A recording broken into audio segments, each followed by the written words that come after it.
আজকের আমাদের class start করে দিচ্ছি।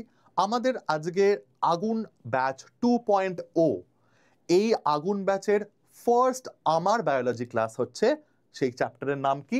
বংশগতি ও বিভেদ, principles of inheritance and variation. হ্যাঁ, মাইক অন করবো বাবা, মাইক অন করবো, জাস্ট একটুখানি জাস্ট শুরু করে নিই, তারপরে আমি ইন্ট্রোডাকশনে আমি মাইক অন করছি, ঠিক আছে? আচ্ছা, শুভ নববর্ষ সুরজ, সবাইকে শুভ নববর্ষ। আদার্স মাইক অন করছি, একটু দাঁড়াও, আমি জাস্ট এই সিলেবাসটা তোমাদেরকে বলে নিই, তারপর তোমাদের সঙ্গে আমি গল্প করব। তোমাদেরকেও তো আমি চিনি না, তোমাদেরকেও তো আমাকে চিনতে হবে, তাই না? আচ্ছা, আমাদের এই চ্যাপ্টারের নাম হচ্ছে বংশগতি ও বিভেদ, যেটা তোমাদের ইউনিট 2 যেটা আছে ক্লাস 12-এর থার্ড সেমিস্টারের ইউনিট 2, তার ফার্স্ট চ্যাপ্টার, অর্থাৎ 4 নম্বর চ্যাপ্টার তোমাদের সিলেবাসে। সাহিল স্যার তোমাদেরকে এখন উদ্ভিদ, সপুষ্পক উদ্ভিদের যৌন জনন পড়াচ্ছেন, আমি তোমাদেরকে পড়াবো এখন বংশগতি ও বিভেদ। আমরা দুটো ইউনিট একসঙ্গে স্টার্ট করব। তাহলে কি হবে, আমাদের জুলাই আগস্টের মধ্যে সিলেবাস কমপ্লিট হয়ে রিভিশন কমপ্লিট হয়ে যাবে। এই তো অনেকে চলে এসছে, 185 attendance, quite a good attendance, যথেষ্ট ভালো। আচ্ছা, আমাদের এই চ্যাপ্টারের নাম প্রথমে আমি বলেছিলাম যে বংশগতি ও বিভেদ। এখানে দেখতে পাচ্ছি একজন বাবা, মা এবং তাদের বাবার ঘাড়ে উঠে বসে আছে একটা ছেলে। এইখানে আমরা দেখতে পাচ্ছি মা আর মেয়ে পড়াশোনা করছে, তাই তো? তো বংশগতি বলতে কাকে বোঝানো হচ্ছে? বংশগতি বলতে বোঝানো হচ্ছে যে পরের জেনারেশন, তারপরের জেনারেশন, আমাদের দাদু ঠাকুমা, দাদু দিদা, তাদের থেকে আমাদের বাবা মা, কাকা পিসি, মামা মাসি, হ্যাঁ সবাই, সেখান থেকে আমরা, আমাদের ভাই বোনেরা, দাদা দিদিরা, কাজিন, তারপর আমাদের ভবিষ্যতে সন্তান সন্ততি হবে। এই যে একটা বংশগতির ধারা পরপর পরপর প্রবাহিত হয়ে চলেছে, এই যেন একটা নদীর মতন, একটা একটা চলমান বহমান নদীর মতন। সেই নদীর বহমানতাতে কত জল আসছে, কত জল ভেসে যাচ্ছে, এই যে জলের মতন বহমান নদী, সেই বহমান নদীতে যে ছোট ছোট নুড়ি পাথর থেকে শুরু করে, পলি মাটি থেকে শুরু করে মাছ, কত জলজ প্রাণী, কত জলজ উদ্ভিদ, সকলে ভেসে চলেছে। ঠিক আমাদের বায়োলজিতেও একইভাবে, এইভাবেই আমাদের বংশগতির প্রবাহ চিরকাল বয়ে চলেছে। যতদিন মানব সভ্যতা থাকবে আমাদের এই প্রবাহ চলে থাকবে। বায়োলজিতে কে কত পেলি বল বল, কমেন্ট করে বল, বায়োলজিতে কে কত পেলি। আচ্ছা, ক্লাস 11-এর পরীক্ষার সঙ্গে ক্লাস 12-এর পরীক্ষার আমাদের কিন্তু একটা বেসিক পার্থক্য আছে। কি সেই বেসিক পার্থক্য আছে? ক্লাস 11-এ আমাদের নিজেদের স্কুল প্রশ্ন করতো, তাই তো? ক্লাস 12-এ কিন্তু ওয়েস্ট বেঙ্গল কাউন্সিল প্রশ্ন করবে। তো যেটা তোমাদের উচ্চ মাধ্যমিক পর্ষদ যেটাকে বলা হয়, তারা প্রশ্ন করবে। তাহলে আমাদেরকে কিন্তু সেই মতন করে প্রিপারেশন নিতে হবে, আর কিন্তু আমাদের স্কুলের স্যার ম্যাডামরা প্রশ্ন করবেন না, তাই না? সেই কারণে আমাকে সবটা পড়তে হবে, সিলেবাস ধরে পড়তে হবে, আমার এবং সাহিল স্যারের যে পড়ানোগুলো, সেই পড়ানোগুলো নোট করতে হবে। আমার ক্লাসে তোরা যদি খাতা পেন নিয়ে বসিস সব থেকে ভালো হয়। এবং হ্যাঁ, মাইক অন করবো। 95 পেয়েছে তন্ময়, বাহ ভেরি গুড। অর্পণ পেয়েছে 33-35-এ, লেখা পরীক্ষা 33 পেয়েছিস মানে তো খুবই ভালো। মিতালি 34 পেয়েছে, বাহ ভেরি গুড, ভেরি গুড। আচ্ছা, আমরা মাইক নিয়ে নেব, আমরা জাস্ট সিলেবাসটা আলোচনা করার পরেই মাইক নিয়ে নেব, ঠিক আছে? আমাদের ক্লাস 12-এর একদম বেসিক স্ট্র্যাটেজি আমি তোকে বলে দিচ্ছি, প্রথম দিন থেকে যেটা করতে হবে। বাজারে চলছে ভালো, বন্ধু বান্ধবদের কাছে দেখতে পাচ্ছিস বা টিচারদের কাছে দেখতে পাচ্ছিস, এমন একটা বা দুটো বই তুলে নে। অনেক প্রকাশনের টিভি নাম্বার দেওয়া বই হয়, সেই টিভি নাম্বার দেওয়া বই তুলে নে। কাউন্সিল থেকে কিছু কোয়েশ্চেন পেপার দেওয়া হয়েছে, সেটা হয়তো তোরা পাবি না, আমি এবং সাহিল স্যার আমরা দায়িত্ব নিয়ে প্রত্যেকটা চ্যাপ্টার শেষ হওয়ার পরে করিয়ে দেবো সেই প্রশ্নগুলো করবি। বই থরোলি রিডিং পড়বি, আমাদের ক্লাস ভালোভাবে করবি। এবং তোদের দাদা দিদিরাও পেয়েছিল আগুন ব্যাচের শেষের দিকে যে মক টেস্ট, আমরাও আগুন 2.0 ব্যাচের শেষের দিকে মক টেস্ট নেব। শেষ এক মাস আমাদের রিভিশন মক টেস্ট এই চলতে থাকবে। এবং তোদের প্র্যাকটিস সেট ডিপিপি দেওয়া হবে, একটা করে চ্যাপ্টার শেষ হলেই সেই প্র্যাকটিস সেট তোরা পেয়ে যাবি। এবং একদম ঝরঝরে বাংলা ভাষায় আমাদের পিপিটি তৈরি হচ্ছে, সেই পিপিটিগুলো তোদেরকে আমি প্রত্যেকটা দিয়ে দেবো, প্রত্যেকটা তোরা অ্যাপে পেয়ে যাবি। তাহলে ঝটপট তোরা সেই সমস্ত কিছু করে ফেল। এবং তোমরা যারা ইউটিউবে এই ক্লাসটা দেখছো, তোমাদেরকেও একটা কথা বলি, এখনো কিন্তু এই আগুন 2.0 ব্যাচের ভর্তি চলছে।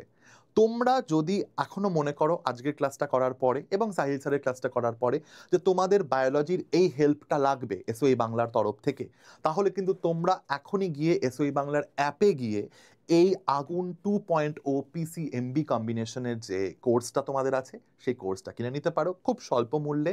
সারা বছর তোমরা অনেক কিছু পাবে। এক তো তোমরা ক্লাস পাবে, তার দায়িত্ব তো আমাদের। তারপরে তোমরা কি পাবে? তোমরা পাবে হচ্ছে ডিপিপি প্র্যাকটিস সেট। তার সাথে তোমরা কি পাবে? তার সাথে তোমরা পাবে বছরের শেষে মানে সেমিস্টারের শেষে regular mock test, regular revision, chapter ধরে ধরে রিভিশন।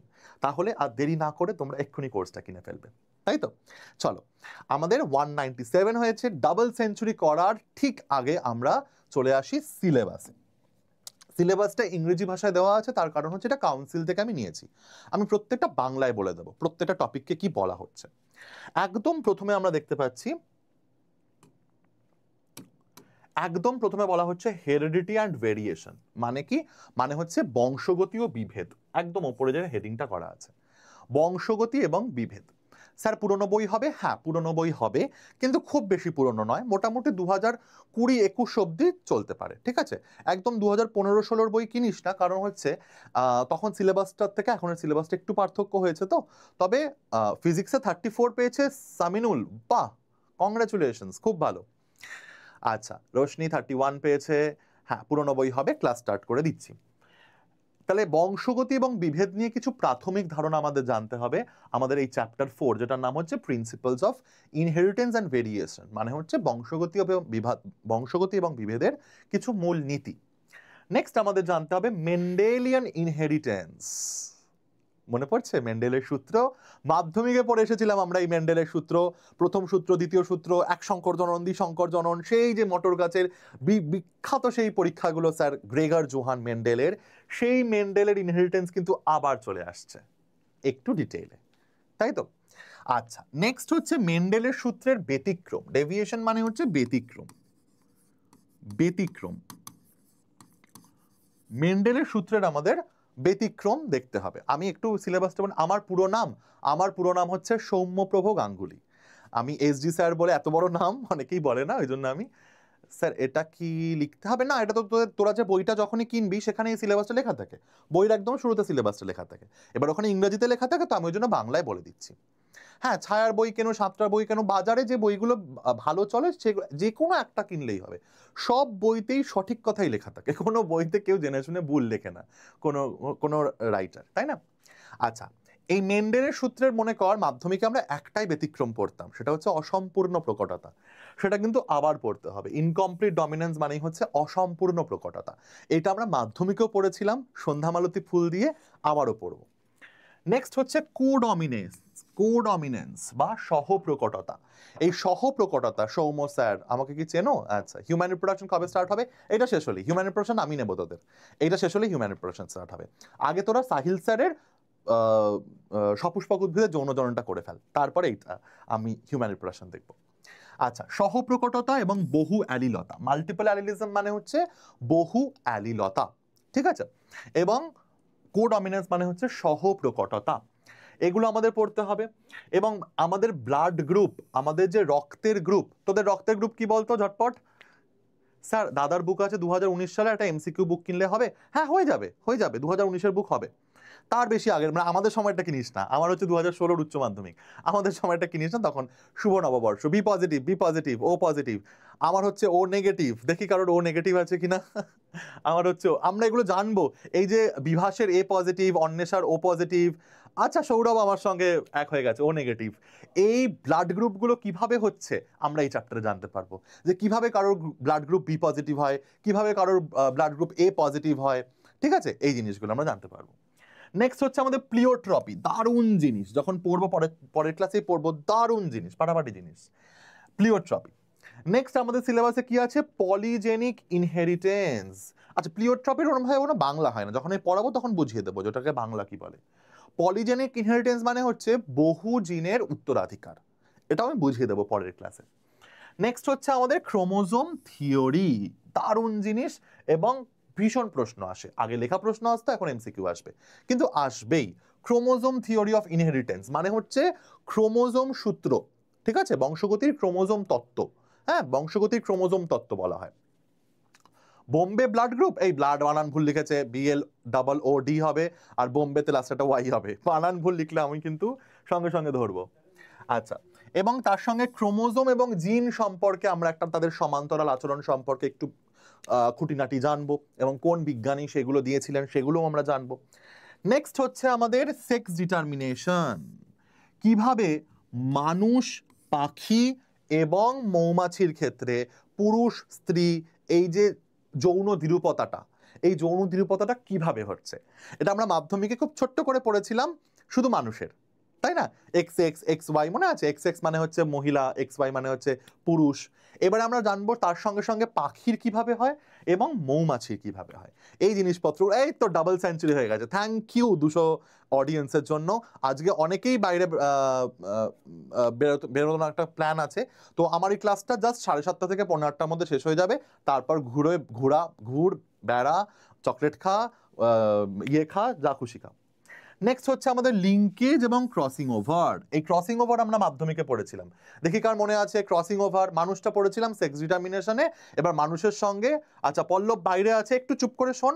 আর আজকে যেগুলো পড়েছি সেগুলো ছোটবেলারও পড়া, ঠিক আছে? আচ্ছা হ্যাঁ একদম, রেকর্ডিংটা দেখে নিবি। হ্যাঁ রেকর্ডিংটা দেখে নিবি অবশ্যই। তার সঙ্গে আচ্ছা 9টা থেকে আমিনুর স্যারের ক্লাস আছে। আমার তো বললাম 7:30টায় ক্লাস শেষ হয়ে যাবে, তাহলে 7:30 থেকে 9টা তোরা মজা করে নে, আনন্দ করে নে, আজকে নববর্ষ। তারপর আবার 9টা থেকে অঙ্ক ক্লাস। আচ্ছা তারপরে আসছে লিঙ্গ সংযোজিত রোগ, সেক্স লিঙ্কড ইনহেরিটেন্স। এটাও মাধ্যমিকে পড়েছিলিস, মনে পড়ে এই রোগগুলোর নাম? হিমোফিলিয়া আর বর্ণান্ধতা। কালার ব্লাইন্ডনেস মানে হচ্ছে বর্ণান্ধতা। এই তো সবার মনে আছে। মানে এত ভালো ভালো আমি স্টুডেন্ট পাই না, মানে আমাকে আর বেশি পরিশ্রমই করতে হয় না। কায়াজমা, এই তো কায়াজমা। আচ্ছা কায়াজমা বানানটা একটু ভুল হয়েছে, CHIASMA, ঠিক আছে। তো হিমোফিলিয়ার অঙ্ক করব আমরা, বর্ণান্ধতার অঙ্ক করব আমরা, সেই XCXH দিয়ে দিয়ে সেই অঙ্কগুলো।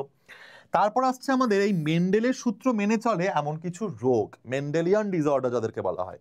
তার মধ্যে এটাও আমাদের মাধ্যমিকে ছোট করে ছিল, মনে কর thalassaemia, alpha thalassaemia, beta thalassaemia, একদম। এই তো দারুণ, সবার মনে আছে। আচ্ছা NCERT ওল্ড বুক নেব নাকি নিউ বুক নেবে? নিউ বুক যদি পেয়ে যাও নিউ বুক নাও, কারণ ওল্ড বুকের যে এক্সট্রা চ্যাপ্টারগুলো আছে সেগুলো তোমাদের না বোর্ডসে আছে না তোমাদের নিটে আছে, ফলে ওটা নিয়ে আমাদের নিউ বুক হলেও চলবে 12-এরটা। আচ্ছা পেডিগ্রি অ্যানালিসিস, এইখানে একটা ধুমতানা ঘটনা ঘটবে। কেন? কারণ পেডিগ্রি অ্যানালিসিস এতদিন অবধি ওয়েস্ট বেঙ্গল বোর্ডে ছিল না, এই প্রথম ওয়েস্ট বেঙ্গলে বোর্ডে এলো, ঠিক আছে? এটা খুব দরকারি একটা জিনিস আসলো, কারণ তোদের মধ্যে যারা নিট দিবি, নিটে কিন্তু পেডিগ্রি অ্যানালিসিস থেকে খুব প্রশ্ন আসে। তো পেডিগ্রি অ্যানালিসিস এতদিন ওয়েস্ট বেঙ্গল বোর্ডে শুধু প্র্যাকটিক্যাল ক্লাসে করানো হতো, থিওরি পরীক্ষায় কখনো আসতো না, এমনকি প্র্যাকটিক্যাল পরীক্ষাতেও খুব একটা আমি দেখতাম না আসতো। কিন্তু এইবার আমাদের সিলেবাসের মধ্যে ঢুকিয়ে দিয়েছে পেডিগ্রি অ্যানালিসিস, ঠিক আছে? এটা কি খায় না মাথায় দেয়, আমরা এই ক্লাসগুলো যখন করব, আগামী 1 মাস আমাদের এই ক্লাস চলবে, তো সেইখানে আমরা দেখব। আর আমাদের কতগুলো ক্রোমোজোমাল ডিসঅর্ডার পড়তে হবে, আমাদের যেগুলোকে আমরা বলি জন্মগত বিভিন্ন রকমের ক্রোমোজোমের রোগ, যেমন ডাউন সিনড্রোম, ঠিক আছে, টার্নার সিনড্রোম, আর অবশ্যই ক্লাইনফেল্টার সিনড্রোম। 3টে রোগ আছে আমাদের যেগুলো ক্রোমোজোমের গন্ডগোলের জন্য। খুব মজা আসবে, আমারও খুব মজা আসবে, একদম ধুমটানা ঘটনা ঘটবে আর কি। আচ্ছা 2021-এর বুক কি হবে? অবশ্যই হবে, বললাম তো 2019-20 থেকে সব বুক হবে। তবে হ্যাঁ নতুন বই কিনলে কিছু এক্সট্রা অ্যাডভান্টেজ পাওয়া যায়, যেমন এবছরের একদম ব্র্যান্ড নিউ যদি তুই বই কিনিস 2025-26-এ যদি বই কিনিস, তাহলে কি অনেক বেশি MCQ পাবি। কারণ এর আগের বছর অব্দি যে বইগুলো ছাপা হতো তখন তো শুধু MCQ পরীক্ষা হতো না, তখন তো লেখা পরীক্ষাও হতো। কিন্তু এবছর থেকে যে বইগুলো ছাপা হচ্ছে সেক্ষেত্রে তুই MCQর পরিমাণটা অনেক বেশি পাবি। সেক্ষেত্রে আমি একটা সলিউশনও দিয়ে দিই, ধর তুই পুরোনো বই পেলি, কিছুদিন পরেই বাজারে অনেক MCQর বই এমনিই চলে আসবে, প্রশ্ন বিচিত্রা থেকে শুরু করে অনেক কোম্পানি আছে, অনেক প্রকাশনী আছে, তাদের MCQর বই এমনিই চলে আসবে, তো সেটাও করতে পারিস। আর কেউ যদি এখন অবধি বই না কিনে থাকিস, তাহলে একটা যে কোনো বাজার চলতি বই কিনে নিতে পারিস, ঠিক আছে? আচ্ছা অনেকক্ষণ ধরে বলছে আদর্শ, আদর্শ মাইক অন করতে বলছে, একটু শুনি আদর্শ কি বলছে। আহারে বেচারা অনেকবার মাইক অন করার কথা বলেছে, একটু শুনি। বাবা এতজন হাত দিচ্ছে, শুনি আদর্শ কি বলছে। হ্যাঁ বলো, শুনতে পাচ্ছি। তোমার ভয়েসটা আসছে না, ব্রেক করে যাচ্ছে। হ্যাঁ বলো। হ্যাঁ বলো বলো।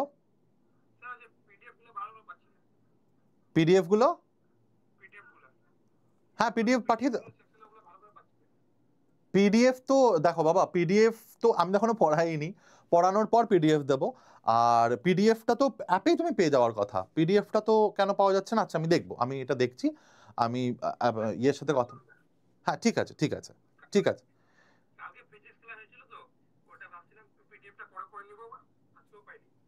ও আচ্ছা আচ্ছা আচ্ছা, ঠিক আছে, আমি কথা বলে নিচ্ছি। আমার এখন ক্লাসটা তো বায়োলজি ক্লাস চলছে, এখন বায়োলজিটা আমরা একটু এগোই, তারপর আমরা দেখে নিচ্ছি, ঠিক আছে? আচ্ছা, আর একজনের একটু নিয়ে, আসিক, আসিক একদম প্রথম দিকের থেকে হাত তুলে আছে, একটু আসিকের কথাটা শুনি, তারপর আমরা আবার এগোবো, আবার কথা শুনবো, ঠিক আছে?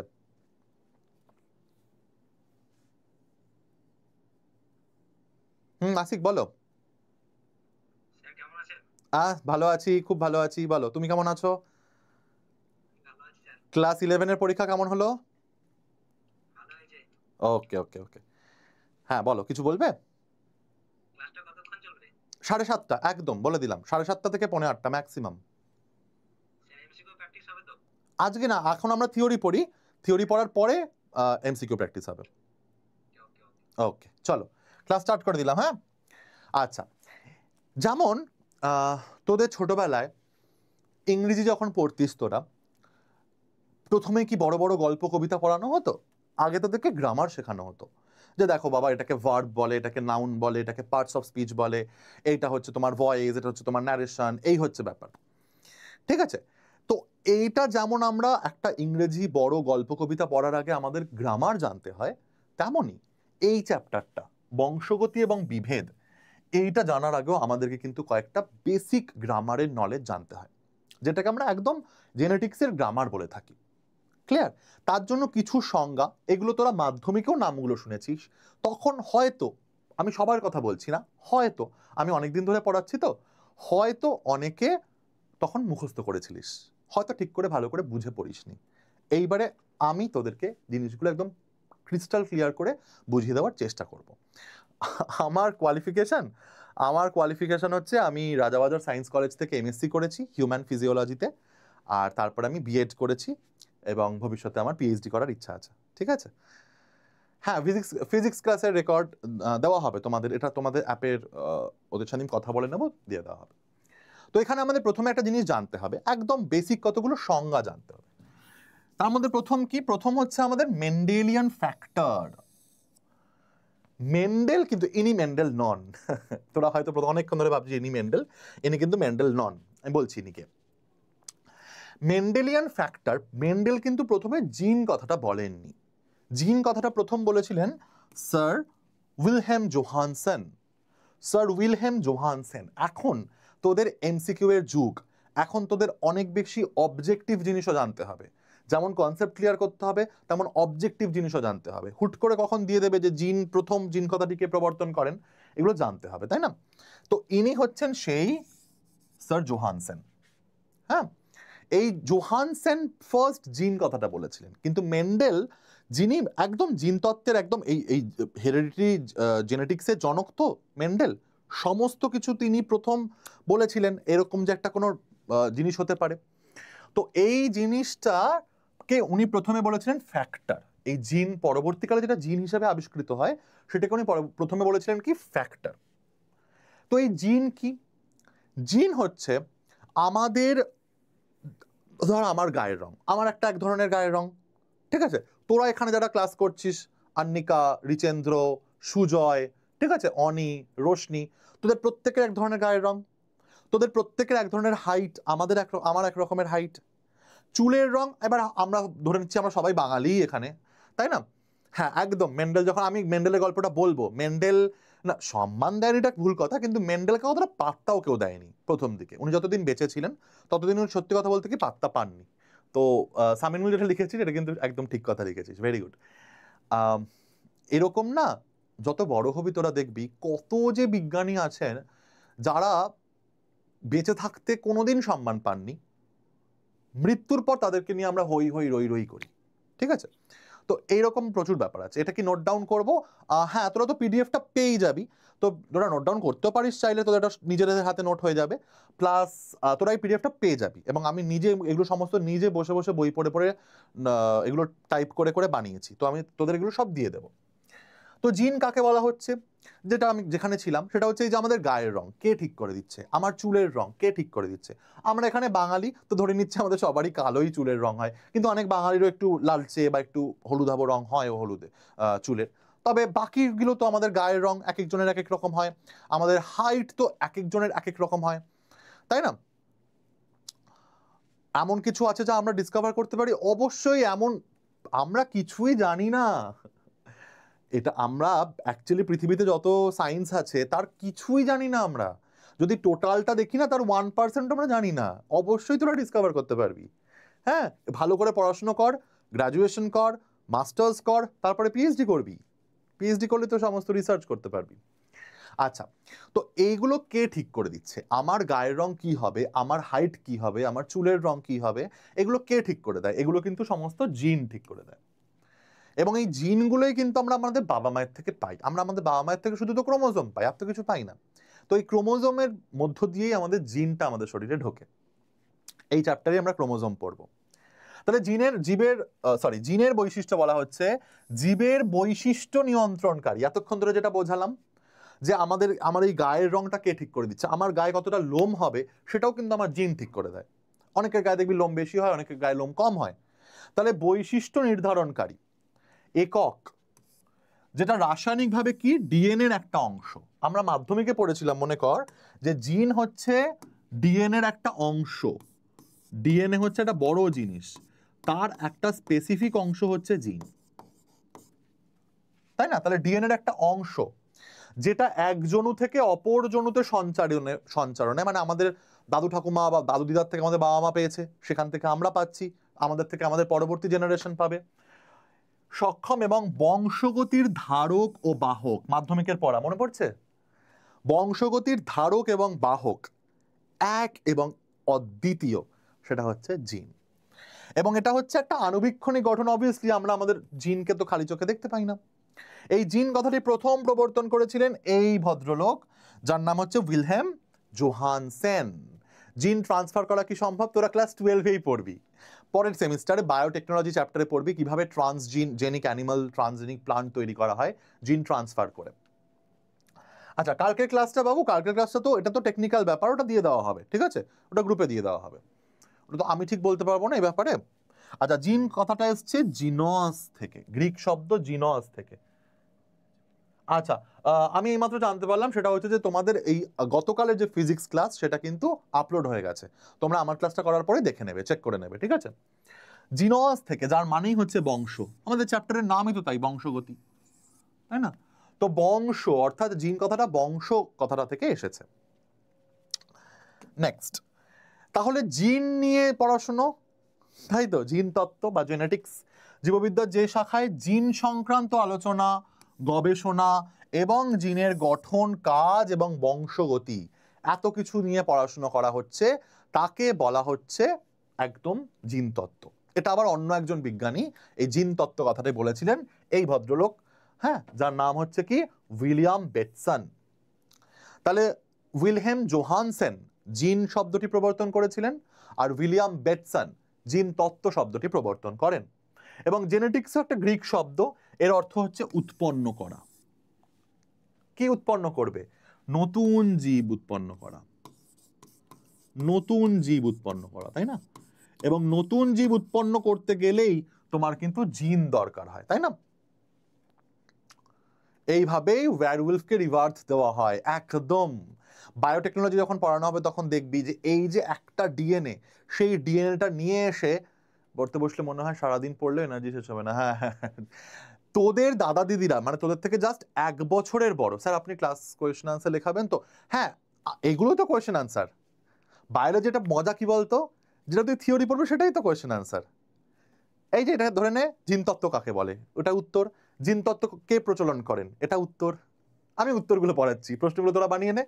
এখানে রিভার্স হয়ে গেছে কাজটা, এখানে আমার কাজ হচ্ছে উত্তর বলা, তোদের কাজ হচ্ছে প্রশ্ন করা, ঠিক আছে? আচ্ছা, ওয়্যারউলফ ঠিক এভাবেই তৈরি করা হয়েছে। এই জিনকে রিভাইভ করে একটা ফসিল পাওয়া গেছিল, সেখানে ওই ওয়্যারউলফ টাইপের যে নেকড়েগুলো হয়, সাদা নেকড়ে, ওদের দাঁত পাওয়া গেছিল, দাঁত। সেই দাঁতের মধ্যে যে ডিএনএ ছিল, সেই ডিএনএটা দিয়ে নতুন আবার 3খানা ওয়্যারউলফ, 2টো পুরুষ এবং একটা মহিলা ওয়্যারউলফ তৈরি করা হয়েছে। আচ্ছা, তো এই হচ্ছে আমাদের জেনেটিক্স। নেক্সট আসছে আমাদের কি, বংশগতি। এইবারই চলে এলো কি আমাদের চ্যাপ্টারের নামে, টপিকের নাম বংশগতি। বংশগতি অর্থাৎ এই যে জিন বা ক্রোমোজোম, এটা এক জেনারেশন থেকে আরেক জেনারেশনে পরপর প্রবাহিত হওয়া, একেবারে যেন মনে হয় বহমান একটা নদী, সেই নদীর প্রবাহের মধ্যে দিয়ে চলে যাওয়া। কোন বুক নেব আমি বলে দিয়েছি বাবা, একদম প্রথমে যে কোনো বাজার চলতি ভালো বই যেগুলো বাজারে সুনাম আছে। আমি কোনো প্রকাশনী বলছি না, কারণ একটা বললি আরেকটা এক্ষুনি বলবি তোরা। তো যে কোনো একটা ভালো বই, ঠিক আছে, যে কোনো বই, সব বই ভালো। জীবের দৈহিক এবং চারিত্রিক বৈশিষ্ট্য জনন কোষের মাধ্যমে এক জনু থেকে পরবর্তী বংশধর। জনন কোষ মানে হচ্ছে কি, গ্যামেট। জনন কোষ মানে হচ্ছে গ্যামেট, ঠিক আছে, অপত্যদের মধ্যে সঞ্চারিত হয়, তাকে বলা হচ্ছে কি, হেরেডিটি। হ্যাঁ, ছায়া কেন, সাতরা কেন, পারুল কেন, মৌলিক কেন, যা খুশি কেন, প্রত্যেকটা যে কটা নাম বললাম সব কটা খুব ভালো।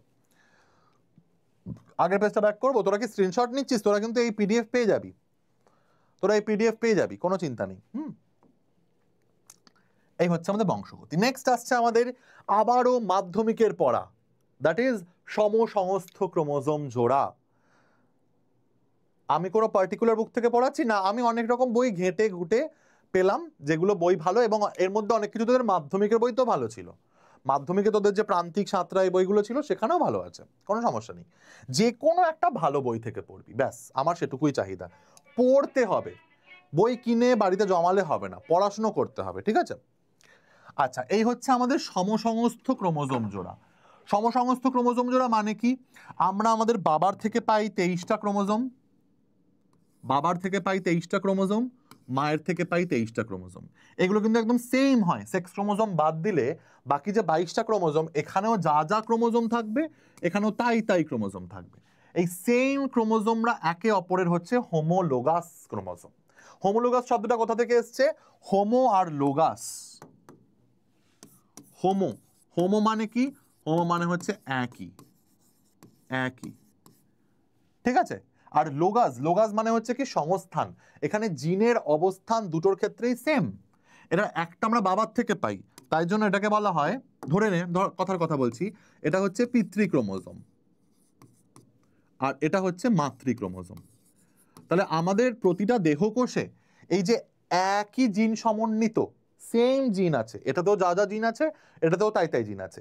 একটা আমরা বাবার থেকে পেয়েছি, একটা আমরা মায়ের থেকে পেয়েছি, সেম জিন সমন্বিত যে ক্রোমোজোম জোড়াগুলো রয়েছে তাদেরকে বলা হয় সমসংস্থ ক্রোমোজোম, ঠিক আছে, সমসংস্থ ক্রোমোজোম। এখানে দেখা যাচ্ছে আকৃতি, জিন সজ্জারীতি এবং সেন্ট্রোমিয়ারের অবস্থান প্রভৃতি বৈশিষ্ট্যের উপর ভিত্তি করে যে পিতৃ এবং মাতৃ ক্রোমোজোম দ্বয় একই জিন দিয়ে তৈরি। মাঝে মাঝে নিটের কোয়েশ্চেন করে না, হ্যাঁ করাবো তো, এর মধ্যে থেকে আস্তে আস্তে মাঝে মাঝে নিটের কোয়েশ্চেন আসবে। এখান থেকে তোরা আগে কনসেপ্ট ক্লিয়ার কর। দেখ, একটা জিনিস আমি বলি, তোরা যদি কনসেপ্ট ক্লিয়ার রাখিস তাহলে নিট, জেনপাস, ওয়েস্ট বেঙ্গল বোর্ডের পরীক্ষা, সিবিএসসি বোর্ডের পরীক্ষা, আইসিএসসি বোর্ডের পরীক্ষা ডাজেন্ট ম্যাটার। আজকের ক্লাসটা কনসেপ্ট ক্লিয়ার করার ক্লাস। আগে তুই একতলা বাড়ি বানাবি, তো তারপর তো দোতলার বারান্দাটা বানাবি। আগে একতলার বাড়িটা ঠিক কর, আগে ভিতটা শক্ত কর, আগে কনসেপ্ট ক্লিয়ার কর। কনসেপ্ট ক্লিয়ার করলে তুই এমনি যে কোনো প্রশ্ন পেরে যাবি। আজকের ক্লাসটা হচ্ছে একদম তোর ফাউন্ডেশনটা তৈরি করা, ঠিক আছে।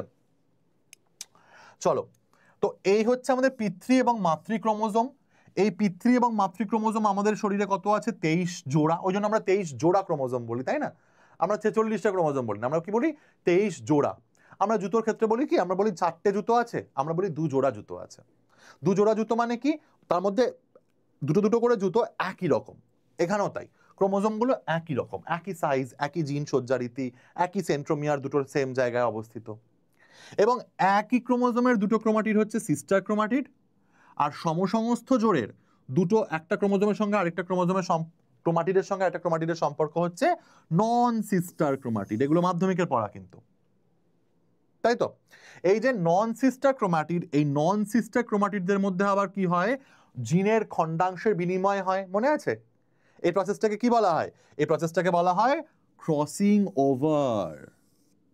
এবং এখানেই লুকিয়ে আছে আমাদের বিভেদের সূত্র। এই যে বিভেদ, প্রকরণ, ঠিক আছে, একই বাবা মায়ের 2 ছেলে বা 2 মেয়ে অনেক সময় দেখবি আলাদা দেখতে হয়, বেশিরভাগ সময় আলাদা দেখতে হয়। একদম ডিটো কপি কি হয়? কিন্তু হওয়ার কথা ছিল তো, হওয়ার তো কথা ছিল, কারণ বাবা মা তো এক।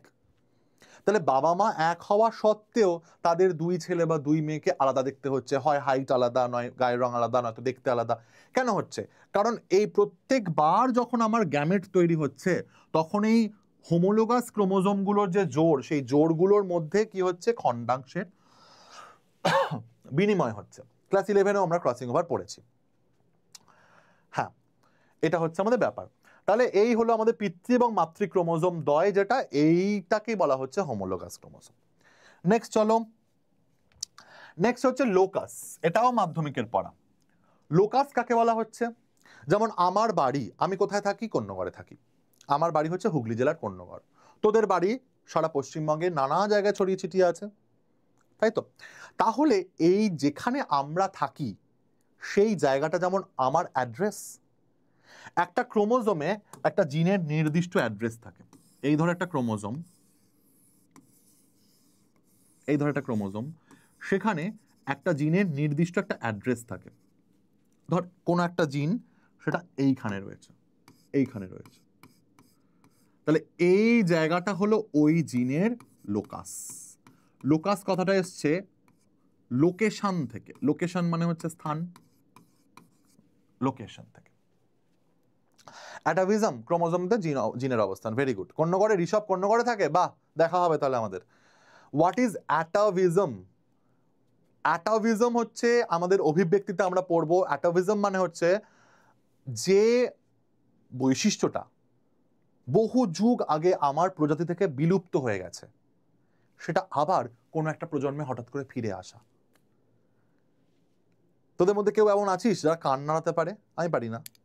কান নাড়াতে পারে, যেমন কুকুর বিড়াল যেভাবে কান নাড়ায় ওরভাবে কান নাড়াতে পারে, অতটা না হলেও একটু পারে। কান নাড়ানোর যে পেশি, এটা কিন্তু আমাদের নিষ্ক্রিয় হয়ে গেছে বহু প্রজন্ম আগে, কিন্তু হঠাৎ করে অনেক প্রজন্মে আমি দেখেছি অনেকেরই, আমার স্টুডেন্টদের মধ্যে অনেকে পারে একটু একটু, মানে অতটা না হলেও একটু একটু কান নাড়াতে পারে নিজে থেকে। এটা হচ্ছে অ্যাটাভিজমের উদাহরণ।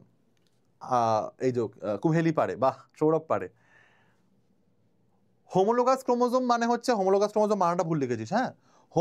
সমসমস্ত ক্রোমোজোম মানে হচ্ছে আমরা আমাদের বাবার থেকে এক সেট ক্রোমোজোম পাই, মায়ের থেকে এক সেট ক্রোমোজোম পাই, তাই তো? 23টা ওরা সেম হয়, মানে 1 নম্বর ক্রোমোজোম একটা বাবার থেকে পাই, একটা মায়ের থেকে পাই।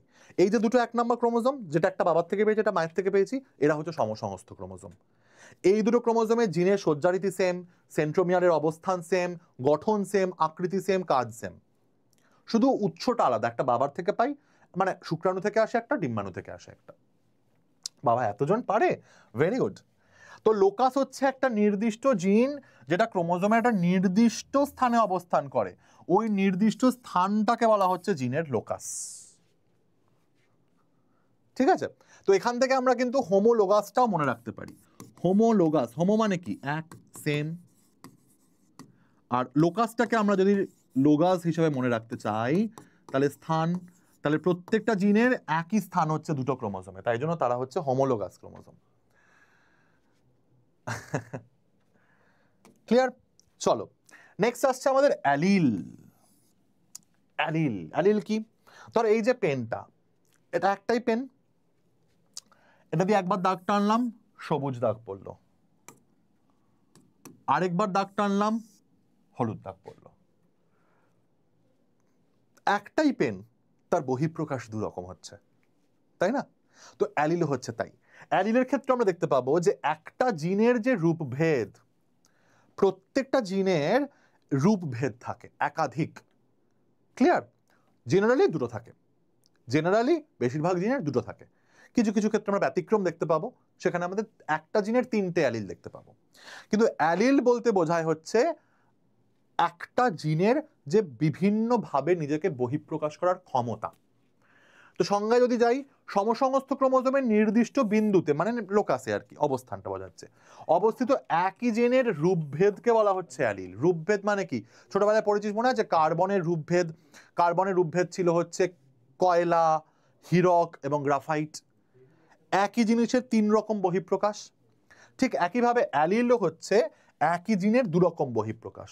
ধর জিনটা হচ্ছে টি, তার 2 রকমের বহিঃপ্রকাশ, একটা হচ্ছে ক্যাপিটাল টি, একটা হচ্ছে স্মল টি। মনে পড়ছে মাধ্যমিকের পড়া? ক্যাপিটাল টি মানে হচ্ছে লম্বা মটর গাছ, স্মল টি মানে হচ্ছে বেটে মটর গাছ। তাহলে জিনটা সেম, তার বহিঃপ্রকাশ দুরকম। একটা হচ্ছে ক্যাপিটাল টি যেটার জন্য গাছটা লম্বা হচ্ছে, আর একটা হচ্ছে স্মল টি যেটার জন্য গাছটা বেটে হচ্ছিল, তাই না? আচ্ছা, একটা জীবের ক্ষেত্রে জেনারেলি একটি বৈশিষ্ট্যের জন্য এক জোড়াই অ্যালিল থাকে, লম্বা বেটে, হলুদ সবুজ, বেগুনি ফুল সাদা ফুল, জেনারেলি এক জোড়া থাকে। কিন্তু আমরা ক্লাস 12-এই পড়বো যে ব্যতিক্রমও হয়, মাল্টিপল অ্যালিলিজম বলে একটা জিনিস হয়, সেখানে একটা জিনের 3টে অ্যালিল হতে পারে, আমাদের ব্লাড গ্রুপে থাকে। হ্যাঁ, রোশনি অনেকক্ষণ ধরে মাইক অন করার কথা বলছে, কোয়েশ্চেন আছে, কোয়েশ্চেন করতে হবে কিন্তু, ঠিক আছে? বলো রোশনি, বলো। রোশনির মাইকটা অন করা হচ্ছে, জাস্ট এক সেকেন্ড। রোশনি কিন্তু প্রশ্ন করতে হবে, হ্যাঁ একদম, অনেকক্ষণ আগে। আচ্ছা রোশনি বলো। হ্যাঁ বলো।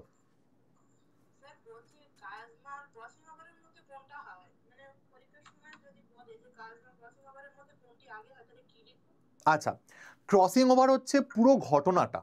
ক্রসিং ওভার হচ্ছে সমসমস্ত ক্রোমোজোমের যে নন সিস্টার ক্রোম্যাটিড, সেই নন সিস্টার ক্রোম্যাটিড দ্বয় নিজেদের মধ্যে জিনের খণ্ডাংশের বিনিময় ঘটায়, আর এর ফলে যেরকম এক্স এর মতন গঠনটা তৈরি হয় সেটাকে বলা হচ্ছে কায়াজমা। তাহলে কায়াজমা হচ্ছে গঠনটা, আর ক্রসিং ওভার হচ্ছে পুরো ঘটনাটা। ক্রসিং ওভার হয় প্রোফেজ 1-এর 3টে উপদশা মিলে, জাইগোটিন, প্যাকাইটিন আর হচ্ছে আমাদের ডিপ্লোটিন। আর কায়াজমা হচ্ছে শুধুমাত্র এই গঠনটা, যে গঠনটা ওই প্যাকাইটিন উপদশায় তৈরি হয়, ওই এক্স লাইক স্ট্রাকচারটা। খুব ভালো প্রশ্ন, থ্যাংক ইউ রোশনি। এই গঠনটা হচ্ছে ক্রসিং ওভার, ক্লিয়ার? আর এই প্রক্রিয়াটা হচ্ছে, সরি, এই গঠনটা হচ্ছে কায়াজমা, এক্স এর মতন গঠনটা হচ্ছে কায়াজমা, আর পুরো প্রসেসটা হচ্ছে ক্রসিং ওভার। বুঝতে পেরেছি? থ্যাংক ইউ সো মাচ, খুব ভালো প্রশ্ন। আচ্ছা, তাহলে আমাদের অ্যালিল বোঝা গেল, যে একই জিনের যে রূপভেদ আমরা দেখতে পাচ্ছি সেই রূপভেদটাকে বলা হচ্ছে অ্যালিল। আচ্ছা, আমরা আরেকটা কোয়েশ্চেন নিয়ে নেব। রোশনির ঠিক আগেই হাত তুলে বসে আছে পারভেজ, আমি একটু পারভেজের কোয়েশ্চেন নেব, নিয়ে আবার একটু পড়াবো।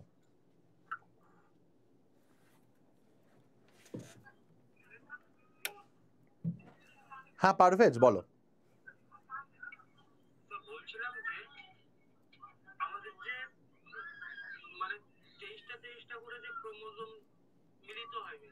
একদম।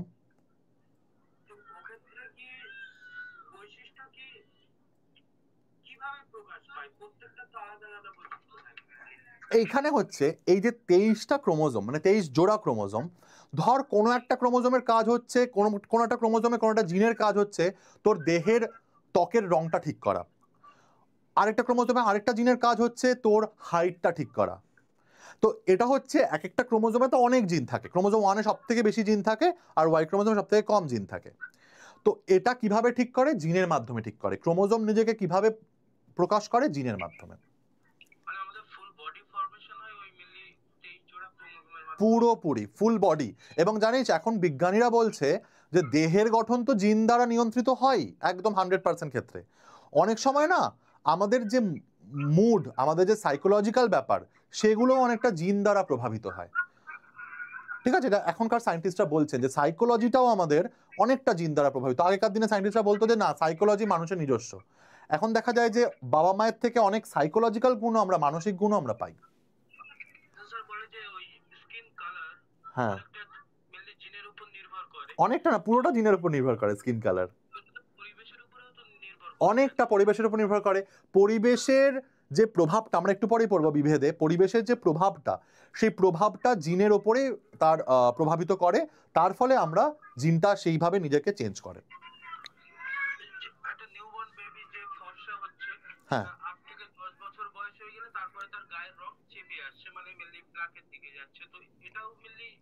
হ্যাঁ, এটা এটা হচ্ছে জিনের ওপরে একটা নির্ভর করে। আর কিছুটা যেটা বলছো এটা তো ট্যান, অনেকটা ট্যান পড়ে। যারা দক্ষিণ ভারতে যারা থাকে তাদের তো ওই সূর্যালোকে এতটা তারা এক্সপোজড হয়, তার ফলে ওদের জিনে এমন পরিবর্তন হয়ে গেছে যে ওদের গায়ের কালারটা অনেকটা কালোই হয়ে গেছে। হ্যাঁ, মিউটেশনই তো, যে কোনো রকমের আমাদের প্রকরণ হয় মিউটেশনের দ্বারাই। থ্যাংক ইউ, ভালো করে পড়তে থাকো, ভেরি গুড। এইবারে আসছে হোমোজাইগাস আর হেটেরোজাইগাস কন্ডিশন। এগুলো আমাদের মাধ্যমিকের পড়া। হোমোজাইগাস মানে কি? এই যে আমার সমসংস্থ ক্রোমোজোম, এইটা ধর পিতৃ ক্রোমোজোম আর এইটা ধর মাতৃ ক্রোমোজোম, হলো, আমি একই কালার দিয়ে আপাতত করলাম। তো ধর এইটা হচ্ছে একটা টি বলে একটা জিন, এই টি জিনের লোকেশন, লোকাস, এইটা হচ্ছে টি জিনের লোকাস, দুটোর ক্ষেত্রে সেম হবে। একটাতে ধর ক্যাপিটাল টি অ্যালিলটা আছে, আরেকটাতেও ক্যাপিটাল টি অ্যালিলটাই আছে, তাকে আমরা বলবো হোমোজাইগাস। হোমো মানে একই। যখন দুটো ক্রোমোজোমের সেম লোকাসে সেম অ্যালিল থাকবে তারা হচ্ছে হোমোজাইগাস কন্ডিশন। এটাকেই আমরা বলি ক্যাপিটাল টি। মাধ্যমিকে আমরা মুখস্থ করতাম capital T homozygous, capital T small T heterozygous. এবার বোঝো 12-এ উঠেছো মানে এরপর তোমরা কলেজে যাবে, আর কেউ এভাবে বোঝাবে না, আর কোনো সুযোগ নেই, এটাই লাস্ট সুযোগ বোঝার। যে ক্যাপিটাল টি লেখা মানে হচ্ছে ওর প্রত্যেকটা দেহকোষে যে সমসমস্ত ক্রোমোজোমগুলো আছে তার মধ্যে যেটাতে ওর টি জিনটা থাকার কথা, ধরে নিচ্ছি আমি কথার কথা 5 নম্বর ক্রোমোজোম, 5 নম্বর ক্রোমোজোমের যে হোমোলোগাস জোড়, সেই হোমোলোগাস জোড়ের একটাতে ক্যাপিটাল টি আর একটাতেও ক্যাপিটাল টি, দুটোতেই যদি ক্যাপিটাল টি থাকে তাহলে সে হচ্ছে হোমোজাইগাস। বা এটাও হতে পারে দুটোতেই স্মল টি আছে, তখনও কিন্তু সে হোমোজাইগাসই হবে। হোমোজাইগাস মানে হচ্ছে সেম অ্যালিল থাকতে হবে দুটো সমসমস্ত ক্রোমোজোমেই। ক্লিয়ার? আর হেটেরোজাইগাস কোনটা? হেটেরোজাইগাস হচ্ছে যখন ওই ক্রোমোজোম জোড়ের একটাতে ক্যাপিটাল টি থাকবে আর একটাতে স্মল টি থাকবে, বা ক্যাপিটাল ওয়াই থাকবে আর স্মল ওয়াই থাকবে, তখন হয়ে গেল হেটেরোজাইগাস। তাই না? এই তো সবাই বুঝেছে, ভেরি গুড। তাহলে আমরা যদি একটা হোমোজাইগাসের সঙ্গে একটা হেটেরোজাইগাস, মানে হোমোজাইগাস প্রকটের সঙ্গে একটা হেটেরোজাইগাস, হোমোজাইগাস প্রকটের সঙ্গে একটা হোমোজাইগাস প্রচ্ছন্ন ক্রস করাই, তাহলে আমরা সংকরায়ন করতে পারবো। সংকরায়ন অর্থাৎ একটা ক্যাপিটাল টির সঙ্গে একটা স্মল টি এদের যদি আমরা ক্রস করাই তাহলে আমরা একটা সংকর জীব পাবো, হাইব্রিড জীব পাবো। এবার এই হাইব্রিড জীবের মধ্যে দেখবো এর যে কোনো একটা বৈশিষ্ট্যই প্রকাশ পাচ্ছে, আরেকটা বৈশিষ্ট্য প্রকাশ পাচ্ছে না। তাহলে যে বৈশিষ্ট্যটা প্রকাশ পাচ্ছে সে হয়ে গেল প্রকট, আর এই প্রকটটা আছে বলে যে বৈশিষ্ট্য প্রকাশ পেল না সে হয়ে গেল প্রচ্ছন্ন। একদম তোরা ভাব আকাশের সূর্য আর চাঁদকে দিয়ে, দিনের বেলা আমরা কেন চাঁদ দেখতে পাই না? কারণ সূর্যের আলো এতটা প্রকট চাঁদকে দেখাই যাচ্ছে না। তাহলে সূর্যের উপস্থিতিতে চাঁদের আলো মানে চাঁদ ঢেকে যাচ্ছে, তাই জন্য সূর্য হয়ে গেল প্রকট, চাঁদ হয়ে গেল প্রচ্ছন্ন। তাহলে চাঁদকে আমরা কখন দেখতে পাচ্ছি? রাত্রিবেলা, যখন সূর্য নেই। যখন সূর্য নেই তখন চাঁদকে দেখা যাচ্ছে, মানে হচ্ছে প্রকট বৈশিষ্ট্যের অনুপস্থিতিতে প্রচ্ছন্ন বৈশিষ্ট্য নিজের চারিত্রিক বৈশিষ্ট্যকে প্রকাশ করতে পারছে। একদম ক্লিয়ার? এবার যদি আমি এখানে একটাই চারিত্রিক বৈশিষ্ট্যের এগেইনস্টে আমরা প্রকট প্রচ্ছন্ন মানে এটা করেছি, বিশুদ্ধ এটা করেছি, এটা যদি আমরা দুটো চারিত্রিক বৈশিষ্ট্য নিয়ে করি, মানে আমাদের সেই ছোটবেলার পড়া হলুদ গোলাকারের সঙ্গে সবুজ কুঞ্চিত, তাহলে দুটো করে চারিত্রিক বৈশিষ্ট্য নেওয়া হচ্ছে, তাকে কি বলবো আমরা? দ্বিসংকরায়ন। যখন আমরা একটা করে চারিত্রিক বৈশিষ্ট্য নিচ্ছিলাম তার নাম এক সংকরায়ন, আর যখন আমরা দুটো করে চারিত্রিক বৈশিষ্ট্য নিচ্ছি তার নাম হচ্ছে দ্বিসংকরায়ন। একদম ক্লিয়ার? ধ্রুবজ্যোতি, মারাত্মক ক্লাস। মারাত্মক মানে কি? মারাত্মকের দুটো মানে হয়, একটা ভালো একটা খারাপ। হ্যাঁ, তো যতটা পারছি পড়াচ্ছি, তারপর যদি তোরা বুঝতে না পারিস আমাকে বলবি, মেসেজে লিখবি। তাহলে আমরা বিশুদ্ধ জীব আর সংকর জীব কাকে বলতে পারি? এই বিশুদ্ধ জীব আর সংকর জীব কিন্তু নির্দিষ্ট চরিত্রের বিশেষ রেসপেক্টে হবে, নির্দিষ্ট চরিত্রের রেসপেক্টে। ধর একটা মটর গাছ ক্যাপিটাল টি সে বিশুদ্ধ হয়ে গেল, আর একটা মটর গাছ ক্যাপিটাল টি স্মল টি সে সংকর হয়ে গেল। কিন্তু হতেই পারে কিন্তু এই মটর গাছটার ক্ষেত্রেই ক্যাপিটাল ওয়াই স্মল ওয়াই এটা হয়ে রয়েছে, তাহলে এ কিন্তু বিশুদ্ধ জীব হবে না, এ কিন্তু সংকর জীব হবে। তাহলে একই মটর গাছ কিন্তু দৈর্ঘ্যের ভিত্তিতে বিশুদ্ধ হতে পারে, আবার বীজের রঙের ভিত্তিতে সংকর হতে পারে। আবার সেই অন্য একটা মটর গাছ সে দৈর্ঘ্যের ভিত্তিতে সংকর হতে পারে, আবার বীজের রঙের ভিত্তিতে কিন্তু সে বিশুদ্ধ হয়ে যেতে পারে। আবার বীজের আকারের ভিত্তিতেও কিন্তু সে বিশুদ্ধ হয়ে যেতে পারে। স্মলার কিন্তু বিশুদ্ধ, প্রকট প্রচ্ছন্ন দিয়ে বিশুদ্ধ হয় না। বিশুদ্ধ মানে হচ্ছে হোমোজাইগাস কন্ডিশন। কিন্তু একটা বিশেষ, স্যার রিপিট প্লিজ, হ্যাঁ রিপিট করছি, সেটা হচ্ছে যে বিশুদ্ধ জীব বলতে বোঝাচ্ছে যে কোনো একটা বিশেষ চরিত্রের এগেইনস্টে ওর হোমোজাইগাস কন্ডিশন আছে, তাহলে সেই চরিত্রের এগেইনস্টে ও বিশুদ্ধ জীব। যেমন গাছের দৈর্ঘ্যের ক্ষেত্রে, মটর গাছের দৈর্ঘ্যের ক্ষেত্রে ক্যাপিটাল টি এরকম যদি কোনো মটর গাছ হয় সে বিশুদ্ধ মটর গাছ দৈর্ঘ্যের ভিত্তিতে। হতেই পারে যে সেই মটর গাছে আমাদের বীজের রং যেটা, সেটার জন্য সে হেটেরোজাইগাস, তাহলে বীজের রঙের ভিত্তিতে কিন্তু সে সংকর জীব হয়ে গেল। দৈর্ঘ্যের ভিত্তিতে যে মটর গাছ বিশুদ্ধ জীব, বীজের রঙের ভিত্তিতে সেই মটর গাছই সংকর জীব। ক্লিয়ার? চলো এইবারে আসছে জনু। জনু কি? আমাদের দাদু ঠাকুমা হচ্ছে পি জনু, আমাদের বাবা মা হচ্ছে F1 জনু, আমরা হচ্ছে F2 জনু, এইভাবে মনে রাখবি। তো পি জনু মানে হচ্ছে যেখান থেকে তুই এক্সপেরিমেন্ট শুরু করছিস, যে জেনারেশনটা দিয়ে crystal clear, thank you, crystal বানান, হ্যাঁ একদম ঠিক আছে বাবা, তোরা যা ক্রিস্টাল বানান লিখছিস। পি জনু মানে হচ্ছে যেখান থেকে আমি এক্সপেরিমেন্ট শুরু করলাম। প্রথম যে মটর গাছ দুটোকে আমি মেন্ডেল স্যার ক্রস করিয়েছিলেন, তিনি হচ্ছেন আমাদের, স্যার কোনটা বিশুদ্ধ কোনটা সংকর বোঝা যাবে কি করে? বিশুদ্ধ আর সংকর প্রকটের ক্ষেত্রে বোঝা যাবে না, ওটাই তো মেন্ডেলের সূত্র, আসছি আমি ওটাতে। চলো তাহলে পি জনু হচ্ছে যেখান থেকে তোমার জেনারেশন স্টার্ট হলো, ক্যাপিটাল টির সাথে ধরো স্মল টি, তাহলে পি জনু হয়ে গেল। এটা হয়ে গেল আমাদের পি জনু, মাধ্যমিকে লিখতাম না আমরা। আর F মানে হচ্ছে অপত্য জনু। এবার প্রথম প্রজন্মের অপত্য জনু হচ্ছে F1 হচ্ছে প্রথম প্রজন্ম অপত্যের। আর F1 কে ক্রস করালে হয়ে যাবে আমাদের F2, এটা হয়ে যাবে আমাদের দ্বিতীয় প্রজন্ম, তাই না? তাহলে এখান থেকে আমার এই গ্যামেট আসছে, এখান থেকে আমার এই গ্যামেট আসছে, ক্রস হয়ে গেল ক্যাপিটাল টি স্মল টি, এটা হয়ে গেল আমার F1 জনু, তাই না? এবার আমরা F1 জনুর যখন আমরা ক্রস করতাম 3-4 রকম পেতাম, এটা হয়ে গেল আমার F2 জনু, দ্বিতীয় প্রজন্ম। তাই চলো এইবারে এটা অলরেডি আমি তোমাদেরকে বুঝিয়ে দিয়েছি যে প্রকটতা আর প্রচ্ছন্নতা। প্রকটতা হচ্ছে সূর্য, প্রচ্ছন্নতা হচ্ছে চাঁদ। যখন সূর্য রয়েছে আকাশে তখন চাঁদকে দেখা যাবে না। চাঁদকে কখন দেখা যাবে? যখন বিকাল 5টা-6টা বেজে যাবে, সূর্য আস্তে আস্তে পশ্চিম আকাশে ঢলে পড়বে, তখন আস্তে আস্তে চাঁদ নিজের বৈশিষ্ট্য প্রকাশ করে জ্যোৎস্না আলোতে ভরিয়ে দেবে, তাই তো? তাহলে যখন ক্যাপিটাল টি প্রেজেন্ট, যখন ক্যাপিটাল ওয়াই প্রেজেন্ট, যখন ক্যাপিটাল আর প্রেজেন্ট, তখন তার সঙ্গে যদি স্মল টি স্মল ওয়াই বা স্মল আর থাকে, তাহলে এই স্মল টি স্মল ওয়াই বা স্মল আর নিজের বৈশিষ্ট্যটাকে প্রকাশ করতে পারবে না। হেমিজাইগাস কি আমাদের মানুষের ক্ষেত্রে থাকে এক্স ওয়াই কন্ডিশন, এটা হচ্ছে হেমিজাইগাস।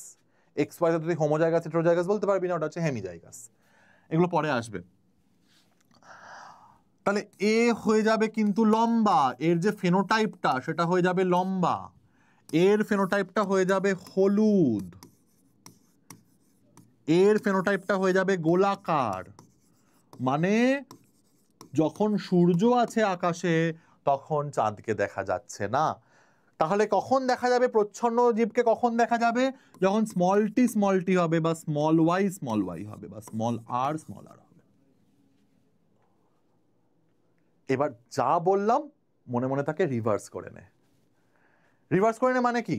রিভার্স করে নে মানে হচ্ছে অ্যাকচুয়ালি কিন্তু এটা জানা ছিল না কোনটা প্রকট কোনটা প্রচ্ছন্ন বৈশিষ্ট্য। দেখা গেল যে যেটা প্রকট বৈশিষ্ট্য তার প্রথম শব্দের প্রথম অক্ষরটা দিয়ে ক্যাপিটাল ফর্ম দিয়ে করা হলো। যেমন লম্বা, লম্বা মানে হচ্ছে টল, তো লম্বা মানে টল, লম্বা মানে টল, তাহলে এই টলের প্রথম লেটার নেওয়া হবে ক্যাপিটাল টি, এটাকে প্রকট করে দেওয়া হলো। আর বেটে মানে কি? বেটে মানে হচ্ছে ডোয়ার্ফ, তাহলে কি বেটেতে ডি লিখবো আমি? বেটে মানে তো ডোয়ার্ফ, বেটে মানে কি আমি ডি লিখবো না, বেটে মানে আমি এই ক্যাপিটাল টি এরই স্মল ভার্সনটা লিখবো, স্মল টি। কেন বলতো বেটেতে ডোয়ার্ফটা লিখবো না আমরা? কারণ লেটার চেঞ্জ হয়ে যাওয়া মানে হচ্ছে জিনটা বদলে যাওয়া। আমার তো জিন বদলাচ্ছে না, আমার তো একই জিনের আলাদা আলাদা রূপ ভেদ তৈরি হচ্ছে। তাই জন্য আমি কখনোই ডোয়ার্ফ বোঝাতে ডি লিখবো না, বা সবুজ বোঝাতে আমি কখনোই জি লিখবো না। সবুজ আমি কিভাবে বোঝাবো? স্মল ওয়াই দিয়ে, তাই না? কুঞ্চিত আমি কিভাবে বোঝাবো? স্মল আর দিয়ে। ক্লিয়ার? তাহলে স্মল টি হয়ে গেল আমাদের পিওর স্মল। Very good. আর লাস্ট যেটা এই টপিকের আন্ডারে সেটা হচ্ছে ফেনোটাইপ। ফেনোটাইপ কাকে বলা হচ্ছে? আমার যে বাহ্যিক বৈশিষ্ট্য, তুই আমাকে দেখে যেটা বুঝতে পারছিস, আমার যেটা বাহ্যিক বৈশিষ্ট্য, যেটা বাহ্যিক দৃশ্যমান বৈশিষ্ট্য, দৃশ্যমান বৈশিষ্ট্য অর্থাৎ লম্বা অথবা বেঁটে, এর মাঝামাঝি কিছু নেই মটর গাছের ক্ষেত্রে। তো এই লম্বা অথবা বেঁটে তুই দেখে বুঝতে পারছিস, কিন্তু আমি তোকে যদি দুটো লম্বা মটর গাছ দিয়ে বলি, বলো তো এর মধ্যে কোনটা বিশুদ্ধ লম্বা, কোনটা সংকর লম্বা, বলতে পারবি না। তাহলে এই যে লম্বার আবার দুটো ভাগ আছে, কখন আমরা জানতে পারবো? যখন আমরা জানতে পারবো যে ওর দুটো ক্রোমোজোমে কিরকম জিন আছে। যে জিনের জিনের জিনের সমন্বয়, যেটা জিনের যে সমন্বয়টা, সেটাকে বলা হচ্ছে আমাদের জিনোটাইপ। ক্লিয়ার? আচ্ছা, সায়নদীপের একটু কথা শুনবো। অনেক কাঁদো কাঁদো মুখ করে বলছে, কিন্তু যদি প্রশ্ন না করিস বকা খাবি, প্রশ্ন করতে হবে। বলো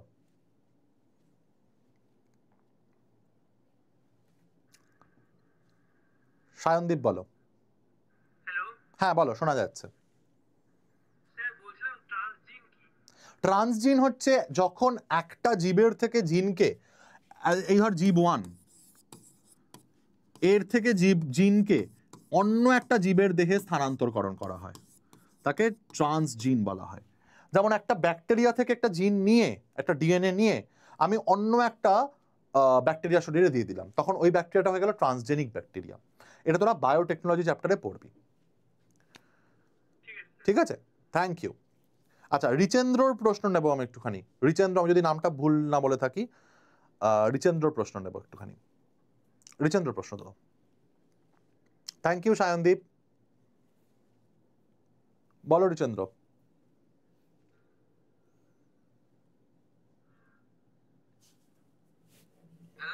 হ্যাঁ বলো, শোনা যাচ্ছে। হ্যাঁ, হেমিজাইগাস হচ্ছে, দেখ পুরুষদের ক্ষেত্রে আমরা কি লিখি? 44A+XY। এই XY কন্ডিশনটাকে তুই কিভাবে বলবি? এটাকে একটা কিছু এটাকে ডেজিগনেশন দিতে হবে। এই কন্ডিশনটাকে, এটা তো হোমোজাইগাস হেটেরোজাইগাসের মধ্যে পড়বে না, কারণ দুটো ক্রোমোজোম তো আলাদা, একটা এক্স ক্রোমোজোম, একটা ওয়াই ক্রোমোজোম। এই অবস্থাটাকে বলা হচ্ছে XY অবস্থাটাকে বলা হচ্ছে হেমিজাইগাস অবস্থা। Thank you, thank you. চলো আবার একটু পড়ি, তারপর আবার প্রশ্ন নেব। তাহলে জিনোটাইপ হচ্ছে যে জিনের সজ্জারীতি, জিনের সমন্বয়, যে সিম্বলগুলো দিয়ে বোঝা যায় তাকে বলা হচ্ছে জিনোটাইপ। আর বাহ্যিক দৃশ্যমান বৈশিষ্ট্যগুলো, অর্থাৎ লম্বা না বেঁটে, এটা ফেনোটাইপ। কিন্তু লম্বাটা বিশুদ্ধ লম্বা না সংকর লম্বা, বেটের ক্ষেত্রে কোনো কনফিউশন নেই, বেটের ক্ষেত্রে কোনো কনফিউশন নেই। এতে তো স্মল টি ছাড়া বেটে হবেই না। কিন্তু লম্বা তো দুরকম হতে পারে, ক্যাপিটাল টি আর ক্যাপিটাল টি স্মল টি। তাহলে জিনোটাইপ দিয়ে আমি জানতে পারবো যে সেটা বিশুদ্ধ না সংকর। ঠিক আছে, চলো এইবারে আসছে বিভেদ। ঠিক আছে, এই যে কত রকমের কুকুর, আমি সবকটার নামও জানি না। অসম্পূর্ণ প্রকটতা শিবম আমরা পরের দিন পড়বো, গোটা ক্লাস থাকবে ওটার জন্য। আচ্ছা, এই যে কত রকমের কুকুর, তাহলে এই কুকুর এরা তো একই প্রজাতি, তার মধ্যে যে এত রকমের বিভেদ সৃষ্টি হয়েছে তাকেই বলা হচ্ছে ভেরিয়েশন বা প্রকরণ। ক্লিয়ার? ভেরিয়েশন বা প্রকরণ, একই প্রজাতির জীব সবাই কুকুর, কিন্তু তাদের মধ্যে যে কত রকমের বৈশিষ্ট্য এসছে, গোল্ডেন রিট্রিভার, হ্যাঁ কত রকমের যে বৈশিষ্ট্যগুলো আসে, পাগ অমুক তমুক, সেগুলোতে মধ্যে যে পার্থক্য লক্ষ্য করা যায় তাকে বলা হচ্ছে প্রকরণ বা বিভেদ। এই প্রকরণের কারণ কি, তার জন্য আমাদের 11-এর পড়া মনে রাখতে হবে। 11-এ আমরা মনে আছে পড়েছিলাম অ্যানাফেজ 1 দশায়, মানে প্রোফেজ 1 হয়ে গেল, মিওসিস 1-এর প্রোফেজ 1 হয়ে গেল, তারপরে মেটাফেজ 1, তারপরে অ্যানাফেজ 1। সেই অ্যানাফেজ 1-এর সময় গোটা গোটা ক্রোমোজোম, হোমোলোগাস ক্রোমোজোমগুলো গোটা গোটা ভাগ হয়ে এক এক দিকে চলে যেত, এই যে আলাদা হয়ে যাচ্ছে। এবং এটা হতেই পারে ধরো 1 নাম্বার ক্রোমোজোমের পিতৃ ক্রোমোজোমটা এলো, 2 নাম্বার ক্রোমোজোমের মাতৃ ক্রোমোজোমটা এলো, 3 নাম্বার ক্রোমোজোমের মাতৃ ক্রোমোজোমটা এলো, 4 নাম্বার ক্রোমোজোমের পিতৃ ক্রোমোজোমটা এলো। এটা তো কেউ বলতে পারে না যে এই যে আমার ক্রোমোজোমগুলোর কি সমন্বয় হবে, এটা তো কেউ বলতে পারে না, এটা কোনো সূত্র নেই। এটাই প্রকৃতির খেলা, this is the magic of the nature. ঠিক আছে, তো এই নেচারের ম্যাজিকগুলোকে কাজে লাগিয়ে আমাদের শরীরে কি তৈরি হচ্ছে, বিভেদ তৈরি হচ্ছে, যে ক্রোমোজোমগুলো যথেচ্ছ সমন্বয়, যে যেদিকে পাচ্ছে চলে যাচ্ছে তো ওই সময়, প্লাস ক্রসিং ওভার, এই ক্রোমোজোমের একটু অংশ এই ক্রোমোজোমের একটু অংশ মিলে একটা খিচুড়ি তৈরি হলো, তার ফলে বাবা মায়ের থেকে ছেলে মেয়ে একটু আলাদা হলো, ছেলে মেয়ের থেকে তার ছেলে মেয়ে আরেকটু আলাদা হলো, তার ছেলে মেয়ের থেকে তার ছেলে মেয়ে আরেকটু আলাদা হলো। এবং অবশ্যই একবারে অনেকটা স্থায়ী আকস্মিক একটা পরিবর্তন যখন জিনের হয়ে যায় তাকে আমরা মিউটেশন বলি, আমরা এই চ্যাপ্টারে পড়বো। এবং একদম প্রথমে আমার সাথে কথা হলো যার সাথে, যে পরিবেশগত প্রভাব, পরিবেশের একটা প্রভাব পড়েই, খুব স্বাভাবিক। উত্তর ভারতেরও দেখবি একটু বেশি ফর্সা হয়, দক্ষিণ ভারতেরও একটুখানি কালো হয়। কেন হয়? এগুলো পরিবেশগত প্রভাব। তো এইগুলো আমাদের ভীষণভাবে বিভেদের কারণ হিসাবে সৃষ্টি করছে। কিন্তু বিভেদ খুব ইম্পর্টেন্ট, বিভেদের ইম্পর্টেন্স আছে, বিভেদের তাৎপর্য আছে। বিভেদের গুরুত্ব কি? বিভেদের গুরুত্ব হচ্ছে পরিবর্তিত পরিবেশে জীবের অভিযোজনতা বৃদ্ধি করে। অর্থাৎ এই যে পরিবর্তিত পরিবেশ, সেই পরিবর্তিত পরিবেশে নিজেকে মানিয়ে নেবার ক্ষমতা। ক্লাস 10-এর পড়া ক্লাস 12-এ আবার পড়বো। তাহলে অভিযোজন কালো হয়ে যাচ্ছে 3 দিন এনভায়রনমেন্টের জন্য, তো গায়ের রঙে কি যায় আসে, মস্তিষ্কটাকে কাজে লাগাও। অভিব্যক্তি পথ সুগম করে, অভিব্যক্তির পথটাকে সুগম করছে, স্বতন্ত্রতা সৃষ্টি করছে। একটা প্রাণী থেকে একটা প্রাণী, নতুন প্রজাতি যে আসছে, এই যে নতুন প্রজাতি আসছে, এই বিভেদ না হলে ভাব তাহলে কি কোনোদিন অ্যামিবা থেকে আর এগোতো ইভলিউশনটা? যদি অ্যামিবার বাচ্চা অ্যামিবা, অ্যামিবার বাচ্চা অ্যামিবা, অ্যামিবার বাচ্চা অ্যামিবা চলতেই থাকতো চলতেই থাকতো চলতেই থাকতো, কোনোদিন আর জীবনে পৃথিবীতে নতুন কোনো জীব আসতো? কোনোদিন আসতো না। তো বলা যায় না আজ থেকে 1 লক্ষ বছর পরে মানুষ আর থাকবে কিনা, হয়তো মানুষ থেকে অন্য প্রজাতি চলে আসবে, যদি পৃথিবী বাঁচে ততদিন। হ্যাঁ, কালো জগতের আলো, তাই না? তাহলে বিভেদের কারণ যদি আমরা দেখি, 2 রকম কারণ হবে। একটা হচ্ছে সোমাটিক কোষের কারণ। সোমাটিক কোষে আমরা কি দেখতে পাই? সোমাটিক কোষে আমরা দেখতে পাচ্ছি কি, সোমাটিক কোষ মানে হচ্ছে দেহ কোষ। দেহ কোষ অর্থাৎ আমাদের দেহের কোষগুলো, আমার ত্বকের কোষ, লিভারের কোষ, কিডনির কোষ, স্টামাকের কোষ, ইন্টেস্টাইনের কোষ, মাথার কোষ, এই যে কোষ, নর্মাল দেহ কোষ যেগুলো আছে, এই দেহ কোষে যে বিভেদ হয় তাকে বলা হচ্ছে সোম্যাটিক বিভেদ। এবং এই দেহ কোষের বিভেদগুলো কি? এই দেহ কোষের বিভেদগুলো কিন্তু অস্থায়ী। এই দেহ কোষের বিভেদগুলো কিন্তু অস্থায়ী, মানে আজকে তোর ত্বকের কোষে যদি একটা পরিবর্তন হয়, তা সেটা কিন্তু তোর ছেলে মেয়ের শরীরে যাবে না, অস্থায়ী এটা। এবং এটা কি, এটা বংশ পরম্পরায় সঞ্চারিত হয় না, এটা বংশগতি দেখাবে না, এটা বংশগতি দেখাবে না। তাহলে তো ঋত্বিক রোশনের ছেলেও ঋত্বিক রোশনের মতন মাস্কুলার হতো, হবে কি? কোনোদিন হবে না। তো এটা কিন্তু বংশগতি দেখাবে না সোম্যাটিক বিভেদটা। সোম্যাটিক বিভেদটা কি কারণে হতে পারে? এক, অবশ্যই আমাদের পরিবেশগত প্রভাবে হতে পারে। পাহাড়ি এলাকায় একরকম হয়, সমুদ্রের উপকূলবর্তী অঞ্চলে একরকম হয়, নানান ইউরোপিয়ানরা একরকম হয়, অস্ট্রেলিয়ানরা একরকম হয়, আমেরিকানরা একরকম হয়, এশিয়ানরা একরকম হয়, চাইনিজরা আবার একরকম হয়, ভারতীয়রা একরকম হয়, সব আলাদা। এবং আমাদের মাধ্যমিকে পড়া মনে আছে ব্যবহার অব্যবহারের সূত্র, ব্যবহার অব্যবহারের সূত্র, ঠিক আছে? আর হচ্ছে সচেতন প্রচেষ্টা। আজকে আমার ভুঁড়ি হয়ে গেছে, আমি যদি এখন জিম করে বডি বিল্ডিং করে বডি বিল্ডার হয়ে যাই, তাহলে কি আমার ছেলে মেয়েও বডি বিল্ডার হয়ে জন্মাবে? কোনোদিন হবে না। এটা হচ্ছে আমার নিজের দেহকোষের পরিবর্তন, নিজের দেহকোষের বিভেদ। আমি এখন মোটা আছি, আমি যদি এখন জিম করে বিশাল বডি বিল্ডার হয়ে যাই, তাহলে আমার মধ্যে একটা বিভেদ আসবে, কিন্তু সেই বিভেদটা পরবর্তী বংশানুক্রমে সঞ্চারিত হবে না। তাই না? একদম। হ্যাঁ, আর জার্মিনাল কি? জার্মিনাল মানে হচ্ছে যখন তোমার গ্যামেটের কোষে পরিবর্তন এসে যাচ্ছে। গ্যামেটের কোষে যদি পরিবর্তন এসে যায়, অর্থাৎ আমাদের শুক্রাণু এবং ডিম্বাণু তার মধ্যে যে জিন আছে সেই জিনের যদি কোনো রকমের পরিবর্তন এসে যায়, তাহলে তোর দেহের যাই পরিবর্তন হোক না কেন, ডাজন্ট ম্যাটার, তোর পরের জেনারেশন সেরকমই তৈরি হবে। তাহলে আজকে যদি আমি হাতটা কেটে দিই, এটা হচ্ছে আমার হাতটা কেটে দেওয়া বিভেদ। তাহলে আগে আমার বাচ্চা হাত কাটা নিয়ে জন্মাবে না? কিন্তু ধর আমার হাত পা সব ঠিক আছে, কিন্তু আমার শরীরে যে গ্যামেট তৈরি হচ্ছে, শুক্রাণু তৈরি হচ্ছে, সেই শুক্রাণুর মধ্যে ধর যে জিনটা কোনো একটা বাচ্চা সন্তানের হাত বা পা তৈরির জন্য দায়ী, সেই জিনটা যদি কোনো মিউটেশন হয়ে যায়, কোনো গন্ডগোল হয়ে যায়, তাহলে কিন্তু আমার হাত পা থাকা সত্ত্বেও আমার যে সন্তান হবে তার হাত পা তৈরি হবে না। বোঝা যাচ্ছে? অ্যানাফেজ তো হ্যাঁ, বাবা মা ফর্সা হলে জেনারেলি বাচ্চা ফর্সা হয়। অ্যানাফেজটা তো আমাদের ক্লাস 11 আমরা পড়েছি। তাহলে জার্মিনাল গ্যামেট তৈরি, এবং এটা তাহলে স্থায়ী হবে, এটা তাহলে অবশ্যই স্থায়ী হবে, এটা বংশ পরম্পরায় সঞ্চারিত হবে, এটা তাহলে বংশগতি দেখাবে, অবশ্যই এটা বংশগতি দেখাবে, তাই না? কি কি আসছে এর মধ্যে? ক্রসিং ওভার হলে হতে পারে, ক্রোমোজোমের অনিয়মিত বিন্যাস, একটু আগে বোঝালাম যে অ্যানাফেজে ক্রোমোজোমগুলো এদিক ওদিক চলে যাচ্ছে। জাম্পিং জিন, অ্যানাফেজ তো সেই ক্লাস 11 পড়ারে। অ্যানাফেজ হচ্ছে যখন সিস্টার ক্রোমাটিডগুলো দুদিকে চলে যাচ্ছে কোষের বিভাজনের সময়। আর হচ্ছে আমাদের মিউটেশন। ঠিক আছে, এই সমস্ত জিনিসের জন্য গ্যামেটের পরিবর্তন হয় এবং এটা স্থায়ী, এটা বংশগতি দেখাবে। তো বিভেদ খুব ইম্পর্টেন্ট কিন্তু, হ্যাঁ, আমাদের চ্যাপ্টারের নামই তো বংশগতি ও বিভেদ। এইবারে চলে আসছে the GOAT, greatest of all time scientist, Mendel. তাই তো, একদম একটা ধুম টানা আওয়াজ হওয়া উচিত এখানে। তো স্যার গ্রেগর জোহান মেন্ডেল,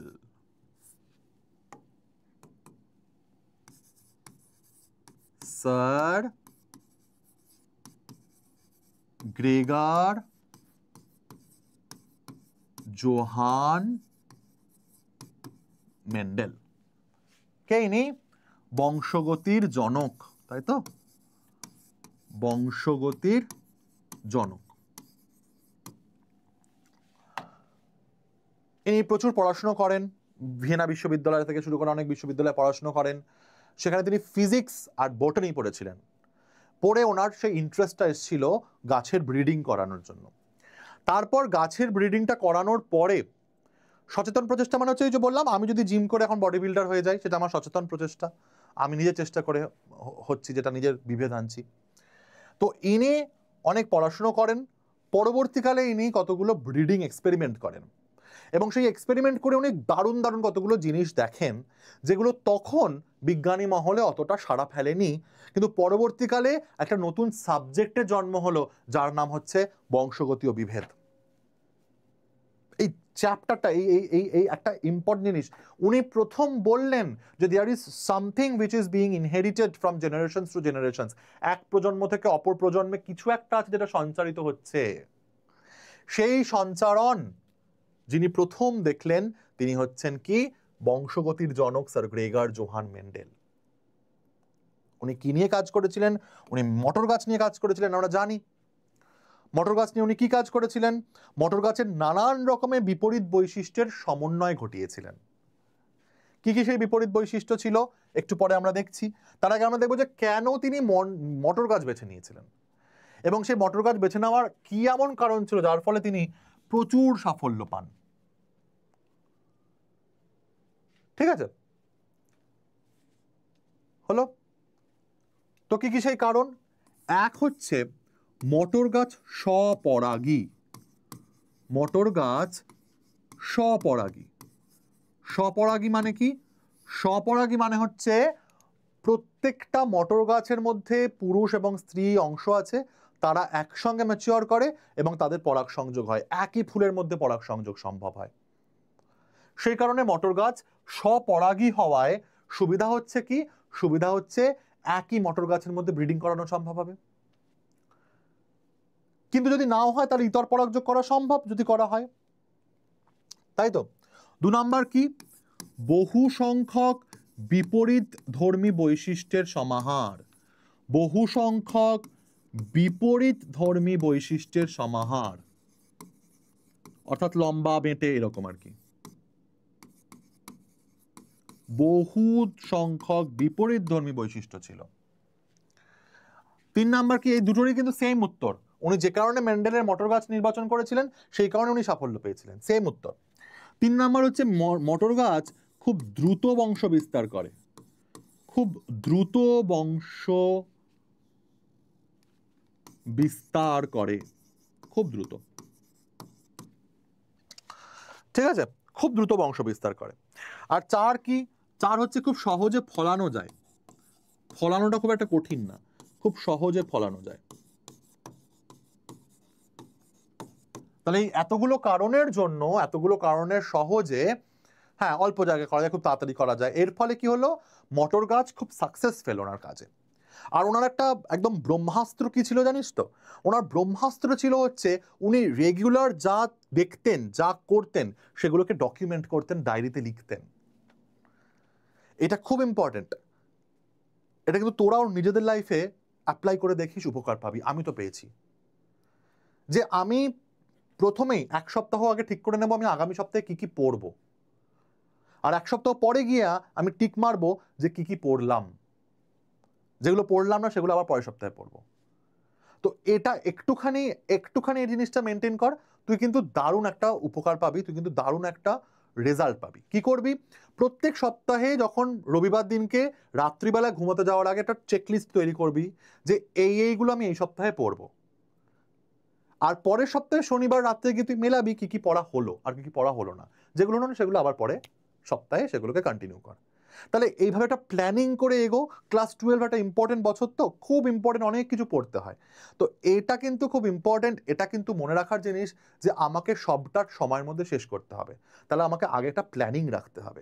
আমি এই যে তোদের ক্লাসগুলো নিচ্ছি না, প্রতিদিন আমি বাড়িতে বসে হোমওয়ার্ক করি যে আমি একটা 1.5 ঘন্টা বা 2 ঘন্টার ক্লাসে এই টপিকগুলো রাখবো, তাহলে আমার 1 মাসের মধ্যে একটা চ্যাপ্টার শেষ হয়ে যাবে। তো learn and study strategically, strategy maintain করো। চলো টু ডু লিস্ট একদম। তাহলে সেই আমাদের বিখ্যাত মাধ্যমিকের বই তো আমরা পড়েছি যে বিপরীতধর্মী বৈশিষ্ট্যগুলো কি ছিল। বীজের আকৃতি অনুযায়ী গোলাকার এবং কুঞ্চিত, গোলাকার প্রকট, কুঞ্চিত প্রচ্ছন্ন। ফুল, বীজের বর্ণ হচ্ছে হলুদ আর সবুজ, হলুদ হচ্ছে প্রকট, সবুজ হচ্ছে প্রচ্ছন্ন। ফুলের বর্ণ অনুযায়ী বেগুনি আর সাদা। ফলের আকৃতি অনুযায়ী স্ফীত এবং খাঁজযুক্ত, ফলের বর্ণ অনুযায়ী সবুজ এবং হলুদ। ফুলের অবস্থান অনুযায়ী কাক্ষিক এবং শীর্ষস্থ, এবং কাণ্ডের দৈর্ঘ্য অনুযায়ী লম্বা এবং বেঁটে। ঠিক আছে, মটর গাছ একবর্ষজীবী, খুব তাড়াতাড়ি বংশ বিস্তার করে। ক্লিয়ার? তাহলে এই হচ্ছে আমাদের মেন্ডেলের নেওয়া সেই 7 জোড়া বিপরীতধর্মী বৈশিষ্ট্য। এগুলো থেকে কিন্তু প্রচুর এমসিকিউ আসবে। ক্লিয়ার না? হ্যাঁ না বল ভাই। চলো নেক্সট হচ্ছে আমাদের কি, নেক্সট আমরা দেখবো যে কিভাবে মেন্ডেল শঙ্করায়নটা করেছিল, তার বিখ্যাত এক শঙ্কর জনন। আচ্ছা, প্রথমেই তোরা দেখলি যে মটর গাছ হচ্ছে স্বপরাগী, তাহলে আমি একটা লম্বা মটর গাছের সঙ্গে বেঁটে মটর গাছ ক্রস করব কি করে? ও তো স্বপরাগী, ও তো একই গাছে পরাগ সংযোগ হয়ে যাবে। কুছ তো আইডিয়া নিকালনা পড়েগা না, কিছু তো একটা আইডিয়া বার করতে হবে। কি আইডিয়া বার করব? আমি আর্টিফিশিয়ালি করব। এই ধর একটা লম্বা মটর গাছ, এই ধর একটা লম্বা মটর গাছ, তো এইগুলো ধর ওর পুংকেশর, আর এই হচ্ছে ধর ওর গর্ভমুণ্ড। তো কি করা হচ্ছে, একটা ধর লম্বা মটর গাছ, সেই লম্বা মটর গাছের মেল পার্টটাকে কেটে দেওয়া হচ্ছে, সেই মেল পার্টটাকে কেটে দেওয়া হচ্ছে। কেটে দিলে এটা এখন কি হয়ে গেল? এটা হয়ে গেল এখন ইমাস্কুলেশন, ইমাস্কুলেশন হয়ে গেল এটার। এইবার একটা বেঁটে মটর গাছ নে, একটা বেঁটে মটর গাছ নে, বেঁটে মটর গাছের থেকে পুংকেশর গুলোকে আলাদা কর, পরাগরেণু গুলোকে আলাদা কর, এগুলো হচ্ছে পরাগরেণু। সেই পরাগরেণুগুলোকে এবারে ডাস্ট করে দে এর উপরে, এই গর্ভমুণ্ডের উপরে ডাস্ট করে দে।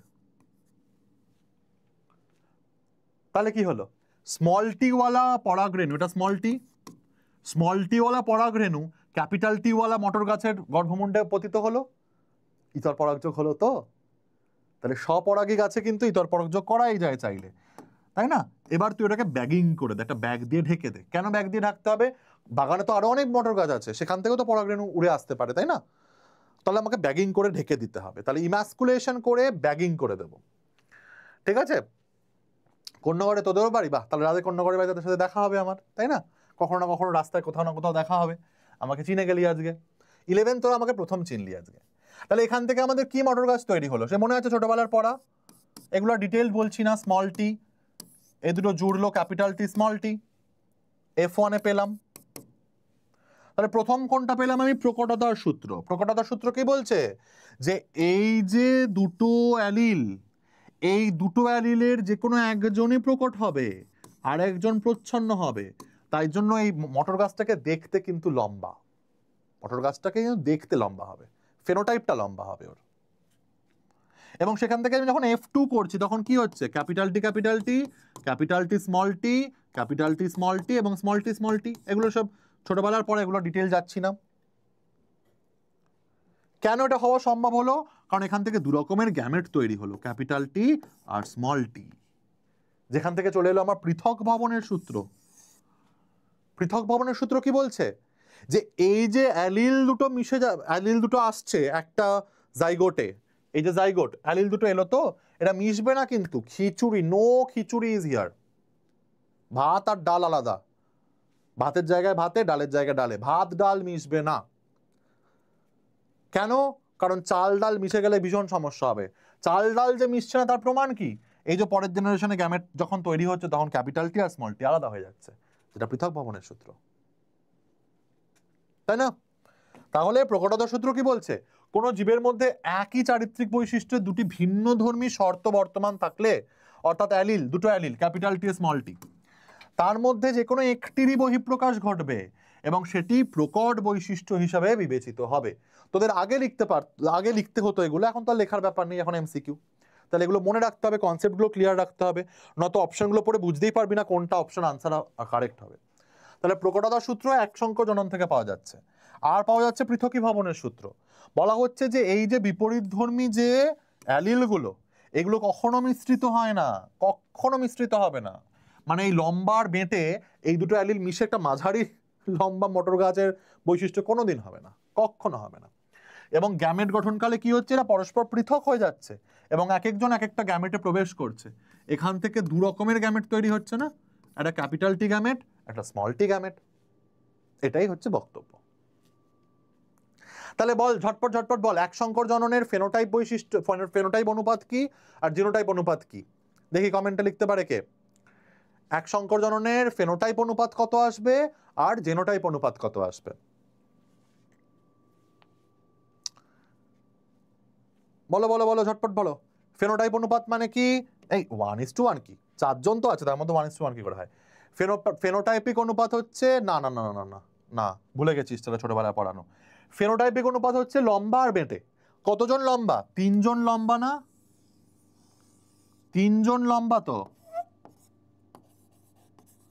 তাহলে 3 জন লম্বা আর একজন বেঁটে, একজন বেঁটে। তাহলে ফেনোটাইপ অনুপাত কি আসছে?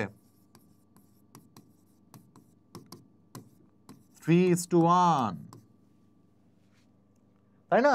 আর জিনোটাইপ কিন্তু আলাদা। জিনোটাইপ মানে কি? ক্যাপিটাল টি একটা জিনোটাইপ, ক্যাপিটাল টি স্মল টি একটা জিনোটাইপ, আর স্মল টি একটা জিনোটাইপ। তাহলে জিনোটাইপ কি কি আসলো? জিনোটাইপ কি কি আসলো? ক্যাপিটাল টি একটা, ক্যাপিটাল টি স্মল টি দুটো, স্মল টি একটা। তাহলে 1:2:1, তাই না? তাহলে ফেনোটাইপ অনুপাত আসছে 3:1 আর জিনোটাইপ অনুপাত আসছে 1:2:1। চারজনের মধ্যে একজন ক্যাপিটাল টি, দুজন ক্যাপিটাল টি আর একজন স্মল টি। এইবারে আসছে আমাদের একটা অঙ্ক, বলছে দুটি সংকর লম্বা মটর গাছের সংকরায়ন ঘটালে F2 জনুতে সংকর লম্বা মটর গাছ কতগুলো পাওয়া যাবে? F2 জনুতে, যারা নিটের এমসিকিউ চাইছিলিস, এবার দেখ নিটের এমসিকিউ। দুটি সংকর লম্বা মটর গাছের সংকরায়ন ঘটালে, দুটি সংকর লম্বা মটর গাছের সংকরায়ন ঘটালে F2 জনুতে শঙ্কর লম্বা মটর গাছ কতগুলো পাওয়া যাবে? কতগুলো পাওয়া যাবে দেখি কে করতে পারে। তাহলে ক্যাপিটাল টি স্মল টি ওই আগের ব্যাপারটাই, ক্যাপিটাল টি স্মল টি। এখান থেকে আমি কি কি পাবো? এখান থেকে আমি পাবো capital T capital T, capital T small T, capital T small T, small T small T. তাহলে শঙ্কর লম্বা মটর গাছ আমি কত পাবো? 4টের মধ্যে 2টো, মানে 50%। বি হয়ে যাবে আনসার। ভেরি গুড, অনেকেই লিখেছে বি, ভেরি গুড, খুব ভালো। চলো এইবারে আসছে আমাদের দ্বিসংকর জনন। দ্বিসংকর জনন আমরা কি দেখতে পাই? এগুলো সব মনে আছে নিশ্চয়ই। Capital Y capital Y capital R capital R small Y small Y small R small R. তাহলে এখান থেকে আমার গ্যামেট আসছে ক্যাপিটাল ওয়াই ক্যাপিটাল আর, এখান থেকে আমার গ্যামেট আসছে স্মল ওয়াই স্মল আর। তাহলে এই দুটো ফিউজ করে যাচ্ছে, ফিউজ করে আমার চলে আসছে শঙ্কর হলুদ গোলাকার।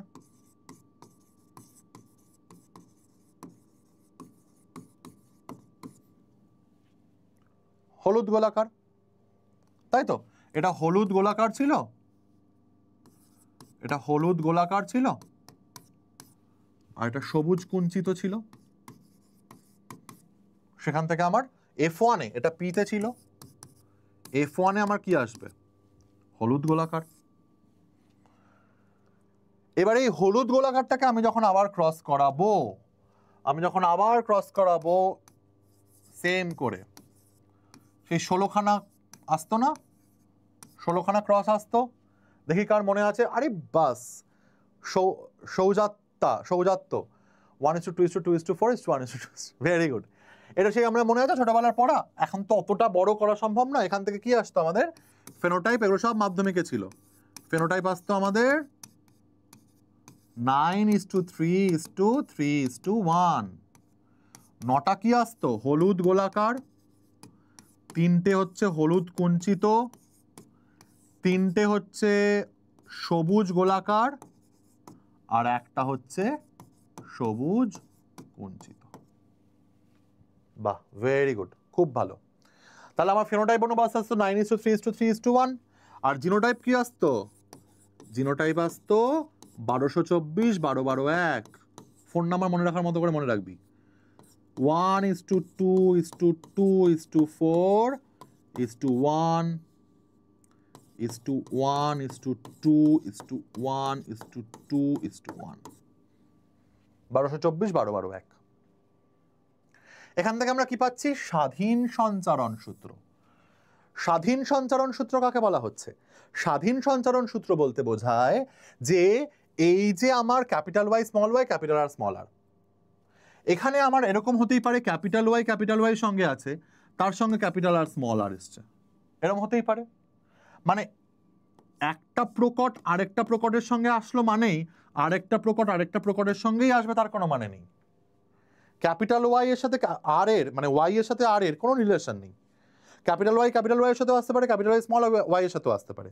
আবার একইভাবে ক্যাপিটাল আর স্মল আর এর সাথেও আসতে পারে, ক্যাপিটাল আর এর সাথেও আসতে পারে, তাই না? ও হ্যাঁ, থ্যাংক ইউ, তাড়াহুড়ো করে ওটা করেছি, সায়ক, থ্যাংক ইউ। তাহলে এই হচ্ছে আমার ব্যাপার। তাহলে স্বাধীন সঞ্চারণ সূত্র কি বলছে? যে বিপরীতধর্মী বৈশিষ্ট্য থাকলে গ্যামেট গঠনের সময় তারা পরস্পরের উপর নির্ভরশীল নয়। ওয়াই আর আর কেউ কারোর উপর নির্ভরশীল নয়। এমনকি স্মল ওয়াই এর সঙ্গে ক্যাপিটাল আরও আসতে পারে। যে কেউ যে কারোর সাথে আসতে পারে, স্বাধীনভাবে সঞ্চারিত হবে।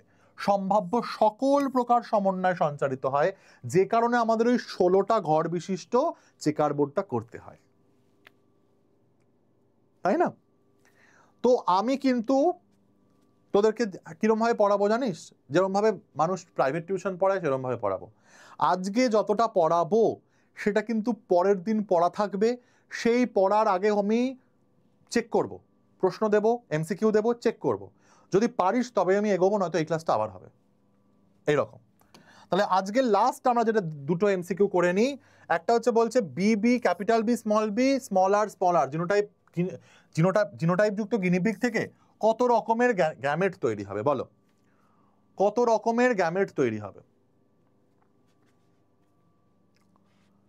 ক্যাপিটাল বি স্মল আর থেকে কত রকমের গ্যামেট তৈরি হবে? আজকে এই দ্বিসংকর জনন অবধি পড়া থাকবে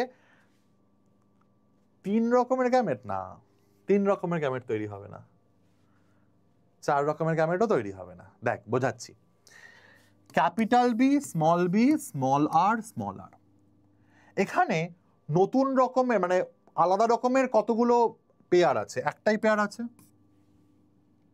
তাই না? তাহলে এটাই তো ভাঙবে, এটা তো সেম আছে, তাহলে এখান থেকে 2 ধরনের গ্যামেট তৈরি হবে, capital B small R small B small আর। ভেবে দেখ, এছাড়া আর কোনো কম্বিনেশন আসা সম্ভব?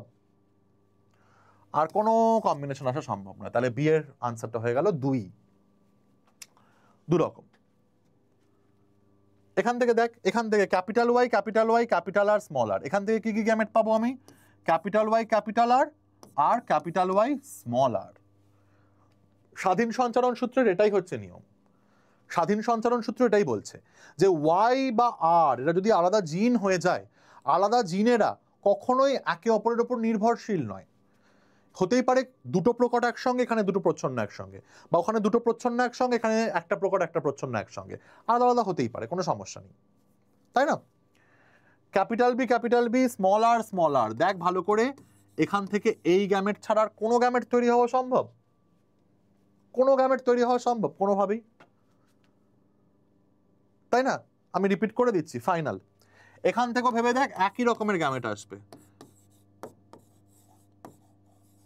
Capital Y capital R small Y capital R, তাই না? তাহলে যতগুলো অন্য রকমের অ্যালিল থাকবে ততগুলোকেই আমায় ধরতে হবে যেগুলো সেম, যেগুলো হোমোজাইগাস, তার তো আর কোনো বিভেদ আসবে না। হোমোজাইগাসের তো স্মল আর তো কোনো বিভেদ আসবে না, তাই তো? এবার হচ্ছে ক্লিয়ার। আর তাহলে লাস্ট যেটা বলে আমি শেষ করব আজকের ক্লাসটা, এই অবধি পড়া থাকবে, এই অবধি যে পড়া থাকবে এর উপরে আমি প্রশ্ন উত্তর কিন্তু পরের দিন করাবো। যদি এখানে সবাই বলতে না পারিস তাহলে কিন্তু লাভ নেই, তাহলে কিন্তু আমি আর নেক্সট এগোবো না, আবার এগুলো পড়াবো।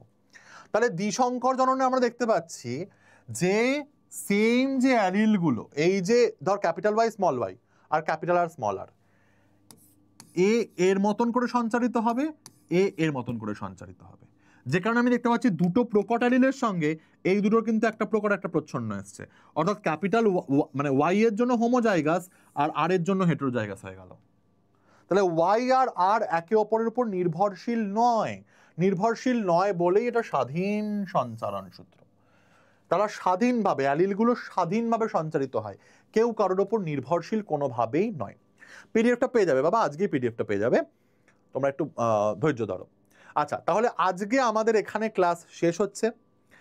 আজকে তোদের 7:30 থেকে এসওই বাংলা চ্যানেলে লাইভ আছে, তোদের নতুন চ্যানেল আজকে লঞ্চ হচ্ছে নববর্ষের দিনে, তাহলে সেই চ্যানেলে সেই লাইভটা তোমাদের দেখতে হবে। সেই লাইভটা দেখার জন্য আমার ক্লাস আজকে এখানে শেষ হয়ে যাচ্ছে। থ্যাংক ইউ যারা এতক্ষণ ধরে আমার ক্লাস করলি। পরের দিন এইখান থেকে স্টার্ট হবে দ্বিসংকর জননটা, আবার বোঝাবো পরের দিন। দ্বিসংকর জনন থেকে পরের দিন শুরু হবে। ক্লাসের পড়া করে রাখবে, পরের মঙ্গলবার আমি আগে পড়া ধরবো, এখানে সবার পড়া উত্তর পাবো, তবে আমি এগোবো। ঠিক আছে? সবাইকে আবার শুভ নববর্ষ, সবার নতুন বছর খুব ভালো কাটুক। এই নতুন বছরে বোর্ডসের পরীক্ষায় আগুন লাগিয়ে দেওয়ার জন্য আমাদের এই আগুন 2.0 ব্যাচ, তোমরা সবাই আমাদের সঙ্গী, একসঙ্গে আমরা এই ক্লাস করব, এভাবেই আমরা আস্তে আস্তে সিলেবাস শেষ করব। চলো আজকে তাহলে টাটা, তোমরা এসওই বাংলা চ্যানেলে যাও, সেখানে লাইভ হচ্ছে। ঠিক আছে? Good night.